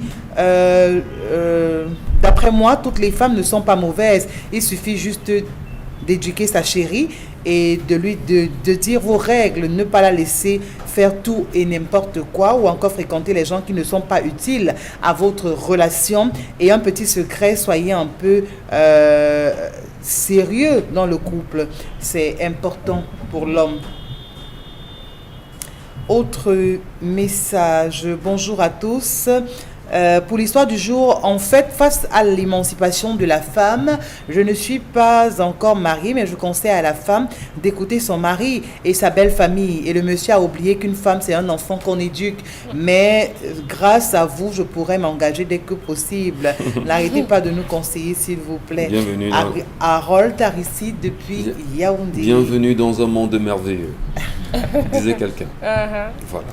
Bonjour à vous sur le plateau et très bon début de semaine. Juste vous dire que cette fille ou femme est complexée. Elle peut demander à son mari quoi faire pour qu'ils puissent tous les deux joindre les deux bouts. Et si elle se fait influencer par les voisines, ça veut dire qu'elle a mauvais caractère. Il y a des couples qui ont 2000 pour 2 jours. Pourtant, elles aiment et respectent toujours leur mari. Dorine depuis Yaoundé Kouaban. Pas pour dire aux hommes de mal rationner leur femme. Bon, quand tu dis Kouaban, c'est un Kouaban. Bon, vous avez votre accent. Kouaban. Pour moi, la femme en question n'est pas travailleuse. Elle ne sait pas comment on cherche l'argent. Je suis d'abord contre l'enfant qu'on cherche une femme pour un homme. Le mariage, c'est la vie entre deux. Non. Non, quand il dit entre deux, c'est pour parler du fait que c'est vous les qui. Voilà, donc toi, ça à toi de faire ton choix. La femme épouse une famille. La femme épouse une famille, mais vit maritalement avec un homme. Voilà. C'est d'abord la famille qu'elle épouse et vit maritalement. Arrêtez de dire que le mariage, c'est deux. Changez ce paradigme qui vous enfonce. Aujourd'hui, vous avez besoin de la famille. Pourquoi? Restez dans votre monde, allons à deux. Bonjour à vous, ce monsieur n'a qu'à déménager de ce quartier et interdit à cette dernière toutes ces choses artificielles, car quand on aime quelqu'un, on s'accommode à son goût. Et de deux, au lieu de se plaindre du montant de la ration, qu'elle cherche à travailler pour ajuster ce que son mari lui donne. Sambalaise qui envoie le message. Il y a mal si sa femme s'entretient. Si la maison d'habitation, elle irait où? Vous demandez toujours déménager. Tu vas passer le temps de déménager. Vous allez ça sur place. Sa femme peut s'entendre. Bonjour sur le plateau. Pour ma part, les femmes qui partent chez les voisines tout le temps, là, leur mari doit leur interdire cette attitude. Et cette femme-là est envieuse et paresseuse. Elle n'a rien à faire. Voilà, okay. on prend Equinox TV et Dominique Audrey. Zaché Niamedjo nous dit: je ne peux pas épouser une femme pauvre, encore moins une femme qui ne travaille pas. La femme doit contribuer à 50% pour le couple. Qu'est-ce qu'on n'entend pas femme pauvre en même temps? Une femme qui n'a rien. Non? Oui, bon, en même temps, si ton cœur a battu, quand ton cœur bat quand même, parce que pauvre, c'est un peu, c'est réduit à la femme à non. Mais vous pensez qu'elle doit rester à la cuisine? Elle doit travailler. Il faut qu'elle travaille. Hein. Sinon, on n'a pas Zibi pour ça. Mais il faut qu'elle travaille. C'est qu'elle applaudit. Calvino Marest, qu'il trouve une occupation à sa femme. Tu es pauvre, tu épouses une fille pauvre et tu ne lui trouves rien à faire. Là, ce sont les conséquences de l'ennui qui est la conséquence de la nuit, qui est la mauvaise compagnie. On a également ce message. Catherine Tiakam Tiale, une femme de nos jours n'est plus faite pour être ménagère. Elle doit apprendre à faire quelque chose de ses 10 doigts. Chateau Paulin nous dit les hôpitaux étaient remplis de faux malades qui rapportaient au moins 300 000 par jour. Ouais. Quel crime contre son peuple au moment où les vrais malades étaient refoulés, je crois. Dire Bébel, qu'il faudrait également mener l'audit des morts au Cameroun, des morts Covid au Cameroun. Hein. Effectivement. On ne nous a pas laissé enterrer nos morts dignement. Ouais. Voilà, vous entendez, vous avez un proche qui décède, à peine vous avez l'information, il est déjà enterré, donc on ne vous permet même pas d'approcher, donc il va falloir aussi ouvrir une enquête là-dessus. Alors, est-ce qu'ouvrir une enquête là-dessus supposerait justement que les familles qui ont connu certainement des décès liés au Covid-19, que faire? Est-ce qu'elles devraient se réunir en association pour se faire entendre et dénoncer justement les conditions dans lesquelles les choses sont déroulées? Effectivement, parce que vous avez un malade qui a un dossier médical, malade depuis 10, 12, 15 ans, qui suit un traitement. Du coup, pam, se vient le Covid. Le même traitement qui va suivre depuis des années à l'hôpital, quand il arrive, on dit c'est Covid. Et curieusement, il décède à l'instant. Et pourtant, chaque fois, il se rend à l'hôpital, il suit un traitement depuis des années. Ouais. Donc, du coup, je pense que ce que le téléspectateur dénonce là, on a suivi des témoignages par rapport à ça aussi. Donc, ils sont nombreux qui justement ont vécu ça, ont été victimes, qui en ont été victimes. Et je pense qu'ils devraient se constituer justement en association. Il y a la question du fonds de solidarité qui est jusqu'à aujourd'hui, depuis 1993, les hôpitaux doivent cotiser chaque mois 10%. 93, aujourd'hui, cet argent est allé où? Il y a ces fonds. Donc, il faut dire que véritablement, le Covid est venu nous aider, nous sauver, à voir l'État, à mettre, comme on dit, le derrière du gouvernement. Donc, j'espère que véritablement, au fond, la suite de cette affaire sera connue par tous, que le président de la République qui nous écoute procède à un remaniement immédiat, qu'on permette en toute âme et conscience à ces 23 chefs de département de répondre aisément de la gestion de ces fonds. Okay, alors, on poursuit voilà. Dominique Audrey. Carole Omba nous dit bonjour par rapport à l'histoire du jour. Elle prouve à suffisance que le choix des parents n'est pas le meilleur. Le mariage est un don divin. Tout dépend de l'éducation reçue par la femme et je compléterai par l'homme. Parce qu'il n'y a pas que... Voilà, Marie-Claude, c'est la preuve que la femme que les parents ont choisie n'est pas toujours la meilleure. Les parents aussi peuvent faire des erreurs. D'accord. Donc, il y a quelqu'un qui pose la question de savoir comment est-ce que l'argent de la santé se retrouve à l'agriculture. Vous savez qu'il y a les GIC Santé et dont les agréments étaient donnés par le ministère de l'Agriculture. Ah, d'accord. Donc, il faut comprendre tout est possible dans ce pays. Tout marche avec. Les GIC Santé sont pilotés par l'agriculture, le ministère de l'Agriculture. Merci beaucoup, cher Lamine Badiou. Merci également à vous, madame, messieurs, pour vos nombreuses réactions. Tout de suite, on va marquer une pause et on vous retrouvera avec la revue des réseaux sociaux. Le temps également de vous dire que le Cameroun est en mouvement. Et plein de Camerounais se demandent, au-delà de ces auditions, est-ce qu'on peut dire aux Camerounais qu'est-ce qu'il en est aujourd'hui du riz d'Orca? Pourquoi jusqu'à présent, il y a tout un silence azimut autour de cette histoire? Parlons du riz, laissons le lait, le riz seulement. Pourquoi ne dit-on rien aux Camerounais sur cette histoire? Peut-on aussi, dans une certaine mesure, ouvrir l'audit sur le riz d'Orca? Et au-delà de ces audits, madame, messieurs, la CAN approche à grands pas. Et au-delà de la CAN, souvenez-vous également que la CAN a connu un glissement de date. Quelles étaient bien sûr les raisons pour lesquelles on est tombé dans ce glissement de date? Et pour mieux dire, concernant toujours la Covid-19, il y a ce qu'on a appelé aujourd'hui la task force logée au sein de la présidence de la République. Pourquoi arriver à ce niveau? Où est le Premier ministre? Quels étaient ses engagements pendant ce moment? Et pour ces 23 départements ministériels aujourd'hui concernés, qu'est-ce qu'on peut bien espérer? Restons sur Equinox Télévision. Vous aimez le bon goût de la cuisson sur le grill, mais vous détestez lorsque vos aliments restent collés à la grille? Plus maintenant, avec le nouveau tapis de grill anti-adhésif Yoshi infusé avec du cuivre. Les chefs préfèrent cuisiner avec du cuivre parce qu'il chauffe rapidement et uniformément. Pas de point chaud de flambée, juste des plats juteux et tendres avec cette saveur grillée. Et puis le grill reste propre. Et regardez, des marques de grill parfaites en plus. Incroyable! Il est presque impossible de nettoyer un grill recouvert de fromage, mais le tapis anti anti-adhésif Yoshi rend le nettoyage facile. Griller du poisson feuilleté et tendre, facile à retourner. Des burgers juteux qui ne sont pas émiettés. Et regardez ceci. Oignons grillés, poivrons, champignons, pommes de terre, rien ne passe entre les mailles avec le tapis. Il vous permet de griller vos aliments de façon uniforme et le grill reste propre. Ces grilles de camping sont dégoûtantes. Avec notre tapis anti-adhésif, les aliments ne touchent pas à la grille. Utilisez-le au four, au fond de vos plats. Ils resteront propres et les aliments ne colleront pas et glisseront comme par magie. Et il est lavable au lave-vaisselle. Voilà. Allez, Consti, on se rend compte que vous avez les gants en main.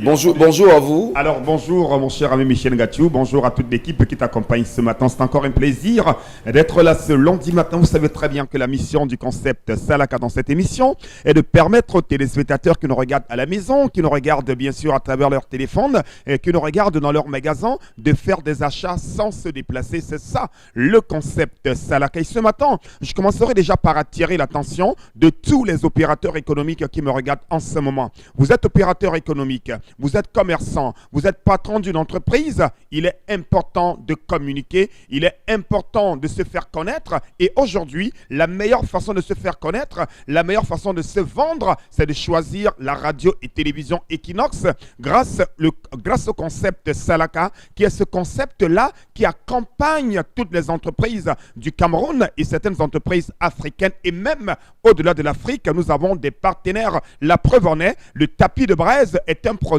100% américain. Les gants de cuisine, c'est un produit 100% américain. Donc vous aussi, contactez le concept Salaka. Vous avez des produits, vous avez des services, vous les vendre au maximum. Les numéros de téléphone, vous les avez. C'est les mêmes numéros de téléphone qui vous permettront de contacter le concept Salaka. Et puisqu'on parle bien sûr des produits du concept Salaka, nous parlons une fois de plus. Oh là là là là là là. Quand je parle du tapis de braise, quand je parle de cet élément, oh là là là là là là. Mototenye sengalemba tatan. Basango na banyango. Pesanangondedi, wapula te bumba makero, wapula te bumba nyomo, wapula te bumba machouaron, wapula te na machouaron mongo, masikole, yande au magasin 1001 tapis, et banjana, diben tapis de braise, babelemona en anglais en français, tapis for braise. Donc, any man must come for magazine 1001 tapis and take a tapis for braise.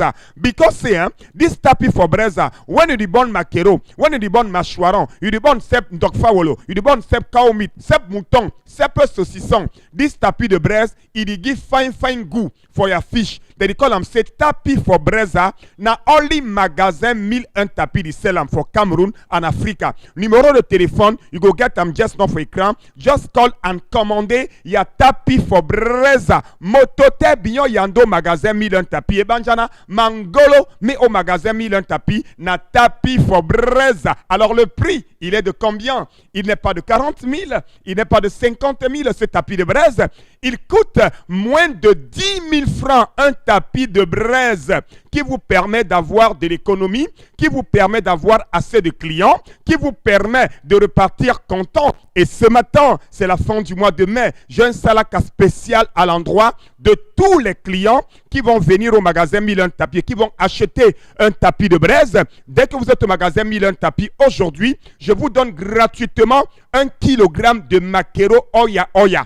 Et ceux qui sont hors de la ville de Douala, qui vont recevoir des expéditions, vous avez droit à des morceaux de savon de 400 grammes qu'on donnera à ceux qui sont hors de la ville de Douala. Alors n'hésitez surtout pas. On parle également des gants de cuisine que vous avez à moins de 6 000 du côté bien sûr du magasin 1001 tapis. Merci beaucoup Consti Lamine. Madame, Messieurs, vous restez sur Equinox Télévision. On vous rappelle qu'au moment où nous parlons également ce matin, la circulation est bloquée sur l'axe Yabassi-Douala dans le littoral Cameroun bien sûr en ce moment. Le pont sur la rivière Biessi, non loin du lycée agricole de Yabassi, partiellement détruit ce lundi 31 mai suite, vous le savez, au passage d'un porte-char.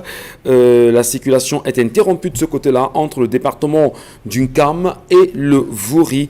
Eh bien, il faut bien sûr rappeler que nous sommes dans la région du littoral. Et au-delà de cette question, nous nous demandons ce qui s'est passé ce week-end à Yaoundé, précisément au quartier Odia. Dans un puits, un bébé a été retrouvé. La maman aurait choisi de jeter un nouveau-né dans un puits du côté d'Odja ce week-end. Nous été le passant qui était dans les environs a senti, s'est souvenu également et a entendu l'enfant crier dans ce puits, a alerté bien évidemment l'entourage et ils ont œuvré de tout ce qu'ils pouvaient pour sortir l'enfant de ce trou-là. Et aujourd'hui, l'enfant se porte bien. Mais dire également que le commissariat d'Odja a ouvert une enquête pour tenter justement de mettre la main sur la maman de ce nourrisson. Mais qu'est-ce qui peut bien animer nos sœurs? C'est pas aujourd'hui que l'on entend parler. Accoucher un enfant et choisir d'aller jeter l'enfant dans un puits au moment où il y a des milliers, des millions de femmes qui supplient Dieu d'avoir seulement un enfant. Mais vous en avez quand même, et c'est le puits qui l'accueille, Dominique Audrey. C'est un moment de panique. Ok. Un moment de panique. Lorsque l'enfant est là, un moment de panique, un moment de vous paniquez lorsque l'enfant est là? Parfois, lorsqu'on vous annonce une grossesse, vous paniquez.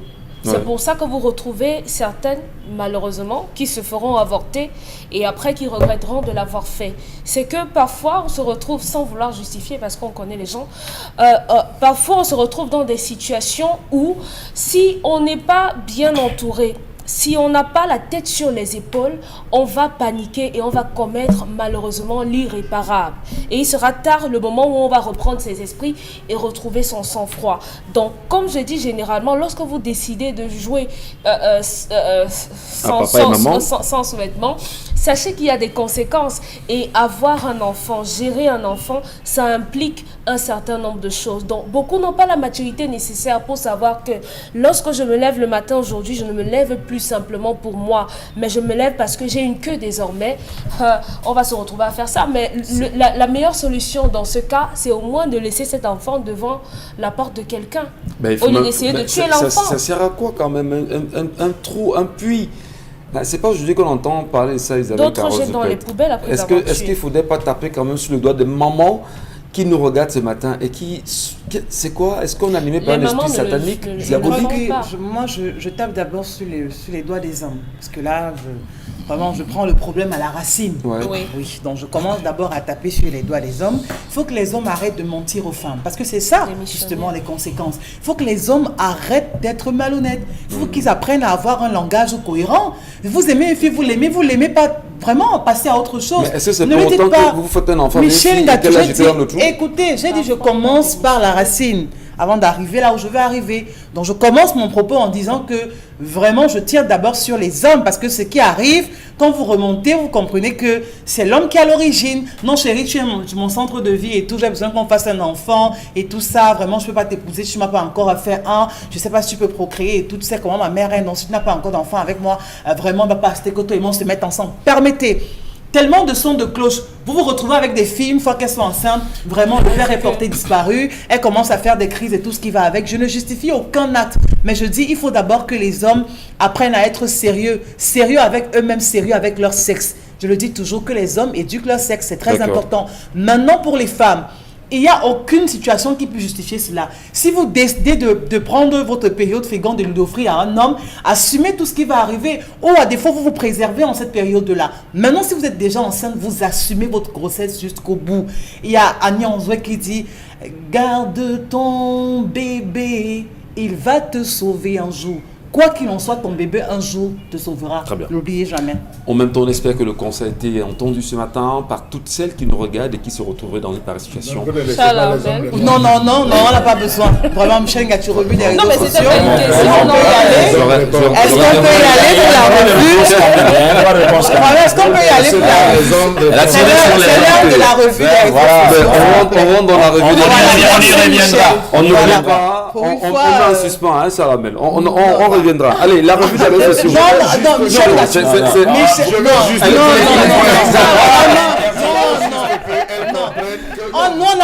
exprimé. Non, du tout. Parce que c'est dans son cas. Du tout. Nous, on accepte l'injustice. Voilà. À notre tour, qu'elle prenne aussi qu'elle soit faible. Merci beaucoup. La revue des réseaux sociaux, vous avez commencé peut-être rapidement. Et n'ayez plus peur. Charles s'exprimera pas sur la question. Non, c'est pas une crainte. Encore que je sais que le message est passé. Voilà, et c'est le plus important parce que vous êtes là pour éduquer également. Oui, voilà. Et c'est bien. Non, on accepte justement. Et les hommes. Voilà, merci beaucoup. On verra ce que ça donnera. Qu'est-ce que la toile nous réserve ce matin? Dominique, non, Isabelle Carole Zepet. Voilà, vraiment, on va parler de ces... Bon retour, Dominique. Merci Michel. Allez, nous vous écoutons, Isabelle. Revue des réseaux sociaux, oui, ce sont des images qui ont vraiment fait le buzz sur la toile tout le week-end, qui continue même toujours de pouvoir alimenter justement sur ces réseaux sociaux. Les images de fausses boissons ou encore des boissons contrefaites, justement des boissons impropres à la consommation. Il faut donc dire que du côté de Douala 2e, voilà précisément à New Bell, c'est une entreprise, une unité de production brassicole d'un autre genre. Autre genre parce que elle évolue dans l'illégalité. Et voilà le domicile en question. Voilà les conditions dans lesquelles ces boissons justement sont faites. Vous avez de l'eau dans un seau, vous avez toutes ces bouteilles, des marques pourtant bien connues. Vraiment, je crois peut-être que certains sur le plateau se retrouvent, même quand ils regardent ces emballages. Dans tous les cas, comment ils procédaient, c'est de pouvoir prendre une bouteille bien faite à la base, de pouvoir diminuer la bouteille. Et maintenant, ça veut dire qu'une bouteille de bière peut lui donner 3 bouteilles. Donc, qu'est-ce qu'il faut faire par la suite? Il faut rajouter de l'eau, rajouter également bien d'autres produits. Vous voyez donc que c'est toute une entreprise. Vous voyez avec des casiers là. Autant de casiers que vous pouvez voir. Vous comprenez donc que c'est une grosse ferme parce qu'avoir autant d'emballages suppose que le marché, justement, fonctionne à merveille. Sinon, on ne pouvait pas avoir une telle quantité d'emballage. Ça, il faut saluer ou encore tirer justement un coup de chapeau donc, aux éléments de la brigade gendarmerie du côté de New Bell qui ont vraiment fait ce travail-là, qui ont justement pu mettre la main dessus. Et il faut dire que dans ces bouteilles également, on a retrouvé sur les lieux, dans ce domicile, des comprimés, on a retrouvé des boissons, encore je ne sais pas quel, voilà, ces comprimés, c'est à partir de ça aussi qu'ils faisaient ce mélange-là, pour mettre dans ces bouteilles, on va pas citer les marques ici, bon, vous pouvez vous-même... On les connaît, on les voit déjà en image. Ouais. Et maintenant, vraiment, la toile ne cesse de réagir, la toile ne cesse de s'indigner par rapport à de telles situations. Parce que si l'entreprise, c'est depuis plus d'1 an justement qu'elle prospère, ça il faut le dire qu'elle existe, on imagine le nombre de Camerounais, le nombre de personnes qui a déjà pu consommer ces boissons. Non, parfois vous avez l'impression qu'on vous a empoisonné, parfois vous avez l'impression d'être passé par-ci ou par-là, pourtant... Charles Lamel refuse de prendre la parole depuis, mais je veux le dire, j'ai Charles. Il est touché en fait. On se comprend parce que... Non, on ne se comprend pas, il est touché. Non, on se comprend, vous savez pourquoi? On a eu la chance un jour d'aller manger ensemble et nous mangeons du varan. Quelque part. Oui. Et quand on mange ce varan, Charles Lamel qui ne prend pas forcément d'alcool demande qu'on lui donne au moins de l'alcool pour une première fois. Et on lui donne une bière, une mais petite il est bière. là, pourquoi c'est vous? Non, je raconte une anecdote. On lui donne une petite bière, le mec il a bu une fois, et il a versé, il dit, cette boisson-ci. Est-ce que je mens, monsieur Mbatou? Et c'est quelqu'un qui ne connaît pas la bière. Et c'est quelqu'un qui ne crie amateur, qui arrive à détecter. Non. Je dis ce que je sais. Je sais pas si les consommateurs d'alcool sont les sacrifiés. Ils sont les sacrifiés. Vous avez fait la cantine aujourd'hui. C'est moi qui me fais la cantine. Il faut dire que c'est très douloureux de vivre ce genre de choses, de nous rendre compte que le renouveau nous a plongé dans une débrouillardise parce que ça, c'est à l'actif du renouveau. C'est à l'actif du renouveau d'avoir ce genre de chimistes qui vont se permettre de composer ce genre de choses. Il y a une saison, c'était les liqueurs, c'était les whisky, c'était les vins rouges. Une autre saison, aujourd'hui, on se retrouve dans les bières. Bien avant, c'était des bières brunes avec des mentions tout à fait compliquées. On se rend compte aujourd'hui qu'on ne sait plus à qui faire confiance.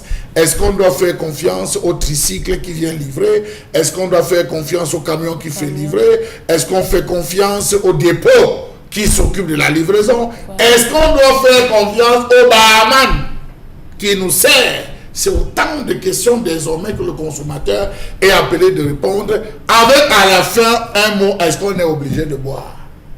Bonne question. C'est encore une question. Est-ce qu'on est obligé de boire?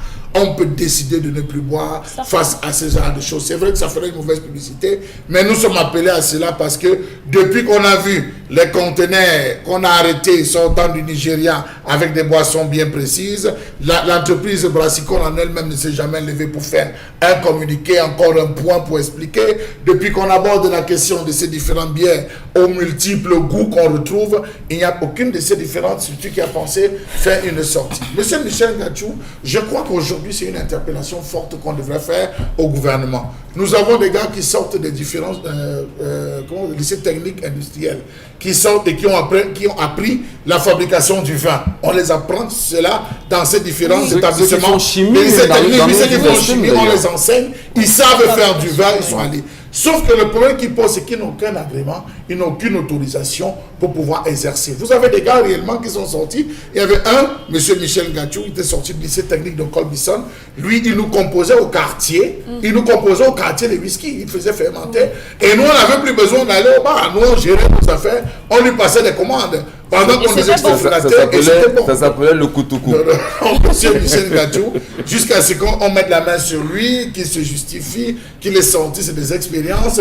Et comme il ne peut pas jeter les expériences parce que ça coûte cher, il faut acheter XY produits pour faire des compositions. Il ne veut pas perdre la main, on a réussi à le libérer. Donc le gouvernement et le ministère du Commerce devraient voir dans quelle mesure on peut créer un syndicat pour éviter de combattre, les appeler en leur disant, ok, on se rend compte qu'il y a beaucoup de choses à faire, comme de l'eau, pour la question de l'eau, où il y a eu les syndicats, les gros et les petits, qu'on les appelle, on appelle ces jeunes gars qui ont cette connaissance, avec des diplômes, des documents, ils viennent présenter, et on voit comment on va leur donner une petite case, on va leur donner une petite case pour la production, parce qu'à défaut de ça, vous voyez le phénomène ne cesse d'aller grandissant. On va plus loin quand même, Bébel, parce qu'il y a eu même le phénomène de l'eau minérale, frelatée, issue de la contrebande au Cameroun. Il a fallu justement que l'entreprise en question, qui a été citée, revient vous dire que les différences se situent au niveau des bouchons. Alors, vous vous rendez compte quand même qu'au Cameroun, tout est frelaté. Est-ce que ce n'est pas des choses comme ça qui font peur aux touristes de se dire le Cameroun est une destination dangereuse? Mais on nous dit de consommer, quand vous dites consommer camerounais, effectivement, quand quelqu'un voit ces images-là, quelqu'un qui arrive au pays où tout est contrefait, où on vous dit que même l'eau minérale, on n'est pas sûr de l'eau, on n'est pas sûr de ce qu'on mange, on n'est pas sûr de ce qu'on va boire. Mais vous allez, c'est pour cela que parfois, les gens préfèrent consommer ce qui vient d'ailleurs.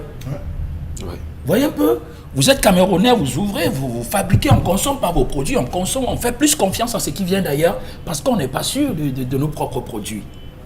Mais ce qui se passe là, c'est... Pourtant, on a la Nord. Bien entendu. Mais là... Vous déplacez les membres de la Nord, vous savez combien ça fait en termes de... Mais qu'est-ce qu'ils font? Leur mission, c'est quoi? Venez contrôler la qualité des centres, des installations et tout. Mais est-ce qu'ils descendent gratuitement? Il faut encore les déplacer. Il y a des budgets pour ça aussi. Est-ce qu'on les dépasse gratuitement? Elle dit très bien, il y a des budgets pour ça. Voté, validé par l'Assemblée nationale, non? Pour faire quoi pour les descendre? Oui, pour le Nord. Pour venir dans votre société, ils vont aller lever la règle de budget. Non, monsieur Michel Gatchou. Donc c'est vous qui payez. Vous posez le dossier et maintenant, lorsque les gars vont faire la descente, vous savez ce qu'il y a. Donc il faut donc empoisonner les gens. Et non, la Nord est couchée. Il faut revoir tout ce système, monsieur Michel Gatchou. C'est pour ça que je parle. Il faut procéder à un allègement, un inventaire et à l'allègement. Vous allez voir, beaucoup de gars vont sortir. C'est très grave ce qui se passe là. Moi j'ai vu, on voit des comprimés. On ne sait pas de quel type de comprimés il s'agit. Vous imaginez, vous avez des personnes qui, au bar, peuvent boire 10, 15 bières.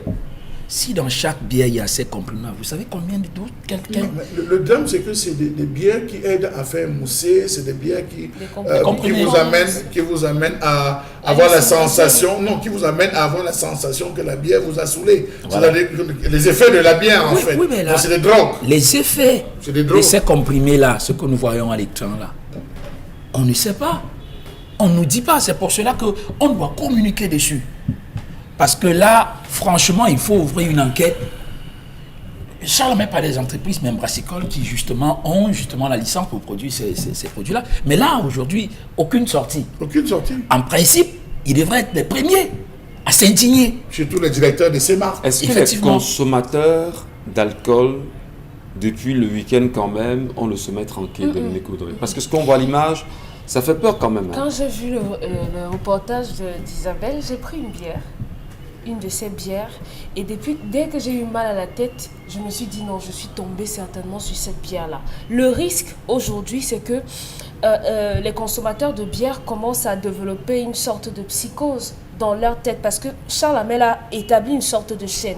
Du barman jusqu'au livreur, on ne sait pas d'où est-ce que ça sort, où est-ce que c'est entré, est-ce qu'il y a un certain... Et aujourd'hui, même dans les bars, on vous ouvre même déjà la bière, donc vous ne savez même pas si la bière est véritablement scellée ou pas. Donc à côté de ça, si on arrête de consommer ces histoires, allez consommer du vin blanc.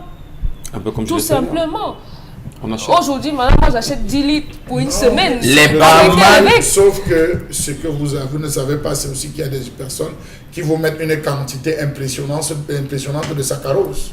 Bon, maintenant ça dépend de là où vous achetez. Les barman et les dépôts, ils sont complices. Du côté de Bambeng, là-bas, vraiment le vin blanc est...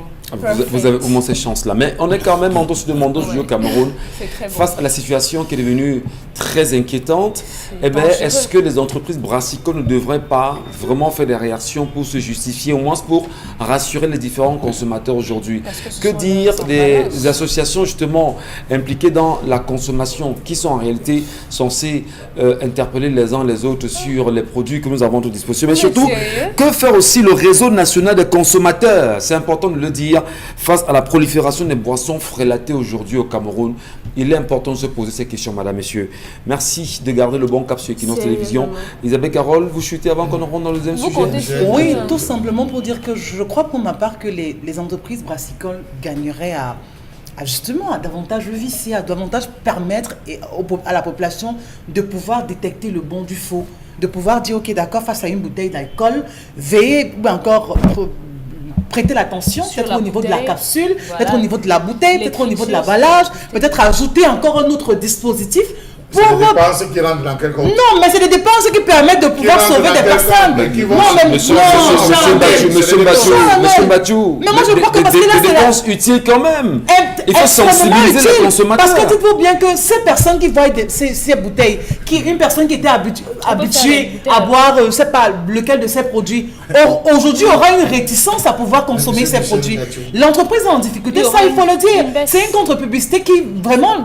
Vous voulez réagir, Charles Lamel? Est-ce que vous avez connu la période des bouteilles gagnantes et des voitures? Bien sûr. On gagnait. Jusqu'à présent, il y en a encore. Non. Vous vous rappelez qu'à une certaine période, on avait réussi. Ces mêmes opérateurs de l'ombre avaient réussi à sortir plus de 3000 bouteilles de capsules de bouteilles gagnantes. Ouais. Ces mêmes opérateurs avaient réussi, de l'ombre, avaient réussi avec les voitures. C'est lorsqu'ils ont fait le même coup 2 fois, parce que dans chaque ville, on faisait gagner une. Bafoussam avait déjà gagné. Les gars sont sortis, ils ont encore crié, voyez, on a gagné une voiture, ils ont un peu contrôlé le stock. Ils ont dit non, venez à Douala, venez, c'est qu'on va vous payer. C'est comme ça qu'on a mis la main, on s'est rendu compte que ça sortait du Nigeria.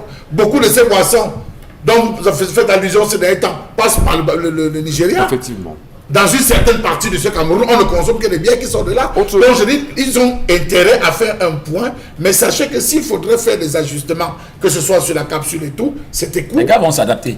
Parce qu'ils ont la capacité justement de contournement. Allez, merci. Autre sujet, Isabelle Carole. Autre sujet, bien évidemment, c'était justement ces communiqués rendus, bien évidemment, publics par le ministère en charge donc, de la communication avec, bien sûr, ces différents communiqués dans lesquels on a pu voir qui mettaient justement ces personnes en lien par rapport à tout ce qui a été dit autour du Covid-19 ou encore la gestion des fonds qui pose problème aujourd'hui.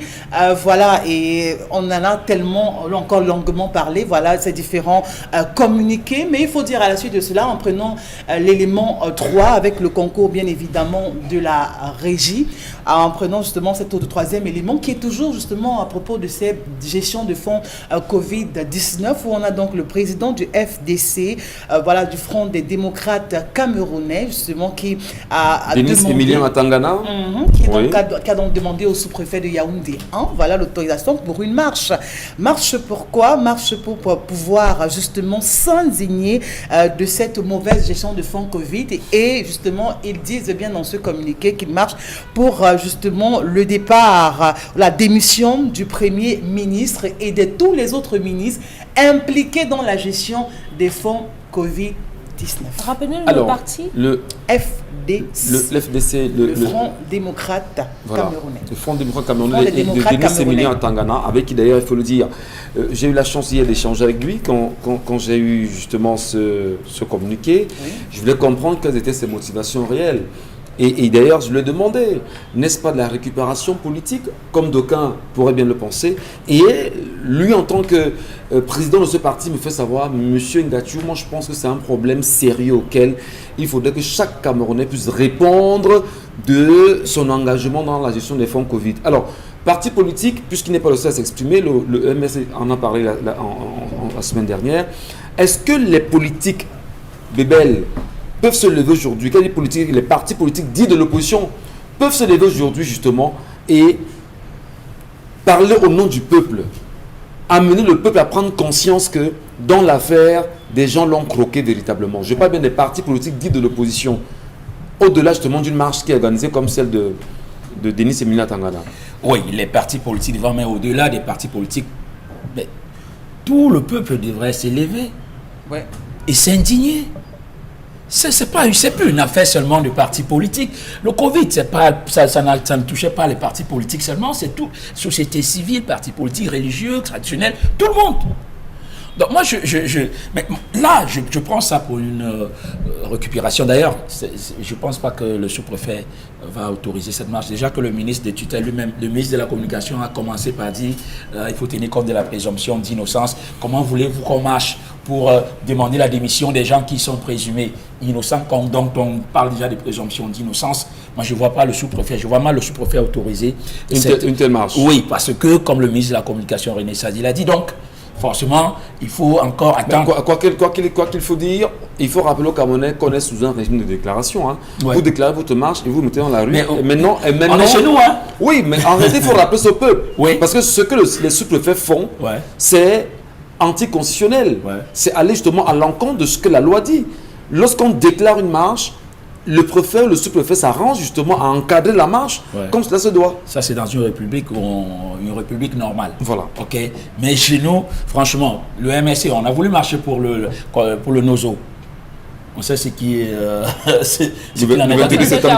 Donc, je pense que le président comme du FDC, Denis Emilien Tangana. Voilà. Donc, c'est vrai, l'initiative je condamne pas ça, mais je pense que... Est-ce qu'il aura d'abord l'autorisation? Il n'aura pas cette autorisation-là. C'est normal de s'indigner. Tout le peuple, en fait, devrait s'élever comme un seul homme et dire on n'est pas d'accord, il va falloir que les gens rendent compte de la gestion de cet argent-là. On a longuement parlé Covid, on continuera de parler Covid. Et madame, monsieur, tant que les données ne seront pas restituées, les Camerounais continueront à se poser des questions là-dessus.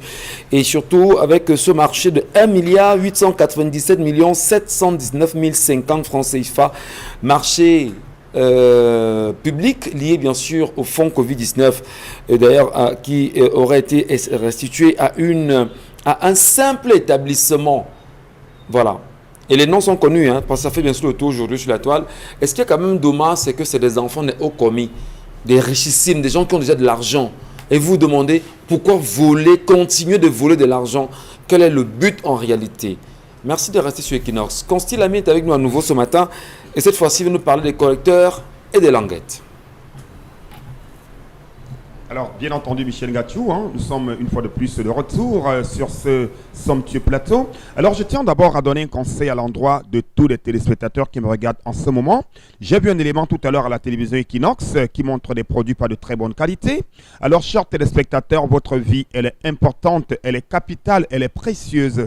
Alors, soyez prudents quand vous voulez acheter un produit. Soyez prudents quand vous voulez acheter un service. Rassurez-vous que ce que vous voulez acheter est un produit de très très bonne qualité. Parce que quelqu'un qui achète un mauvais produit, qui achète des services de mauvaise qualité, est en train de s'appauvrir et entre-temps, il va enrichir le vendeur. Donc, soyez prudents, soyez conscients, soyez prévoyants. Ainsi, vous allez vous en sortir au quotidien. Et aujourd'hui, vous le savez très bien que parmi les concepts de vente, les concepts de communication au Cameroun et en Afrique, il y a d'abord et avant tout le concept Salaka, ce concept qui choisit la radio et télévision Equinox pour se présenter au monde entier avec des produits et des services de très très bonne qualité. Parmi ces produits, vous avez bien entendu les correcteurs de posture que voici. Ces correcteurs de posture qui font de plus en plus le bonheur de ses utilisateurs. Parmi ces produits, vous avez également les languettes médicales. Ces languettes médicales qui sont des produits de très très bonne qualité, des languettes d'origine en vente uniquement au magasin 1001 tapis. Donc tout simplement, chers téléspectateurs, une fois de plus, soyez conscients, prudent et prévoyant, faites confiance au concept Salaka.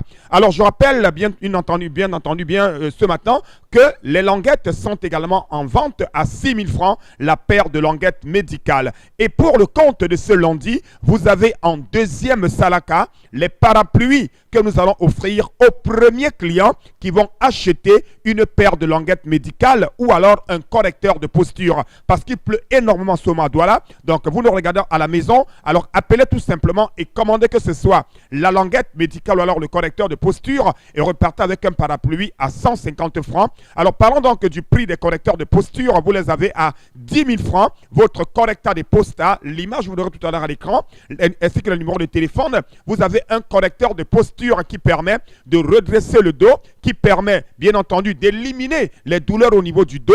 Le correcteur de posta est une véritable jaquette médicale. Vous l'avez au magasin 1001 tapis à 10 000 francs, votre correcteur de posture. Et si vous êtes parmi les premiers clients à acheter un correcteur de posture, vous avez droit à un parapluie à 150 francs du côté bien sûr du magasin 1001 tapis. Et on parle également de plus en plus des languettes médicales que vous avez également à 6 000 francs la paire de languettes médicales au magasin 1001 tapis. Ces languettes médicales permettent d'éliminer les douleurs au niveau de la plante du pied, ça permet de redresser la plante du pied, ça permet également de nous prévenir contre les douleurs de la plante du pied. Donc, chers téléspectateurs, il est important de faire confiance au concept Salaka. Acheter un article, c'est bien, mais l'acheter au concept Salaka, c'est encore mieux, parce que le concept Salaka, c'est la garantie, la sécurité et surtout les prix les plus bas sur le marché camerounais et africain, ainsi que des produits que vous ne retrouverez nulle part ailleurs, rien qu'au magasin 1001 tapis grâce au concept Salaka. Merci beaucoup et bien des choses à tous les clients du magasin 1001 tapis. Merci infiniment Consti Lamine pour ce passage ce matin. Madame, Messieurs,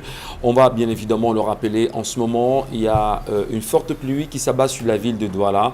Et on le dit également, à cause des fortes pluies tombées sur la ville de Douala ce matin, une grue installée dans un chantier a simplement renversé une antenne installée au-dessus de l'immeuble SG Cameroun, ancienne SGBC, et on signale bien sûr d'autres dégâts graves au moment où nous parlons.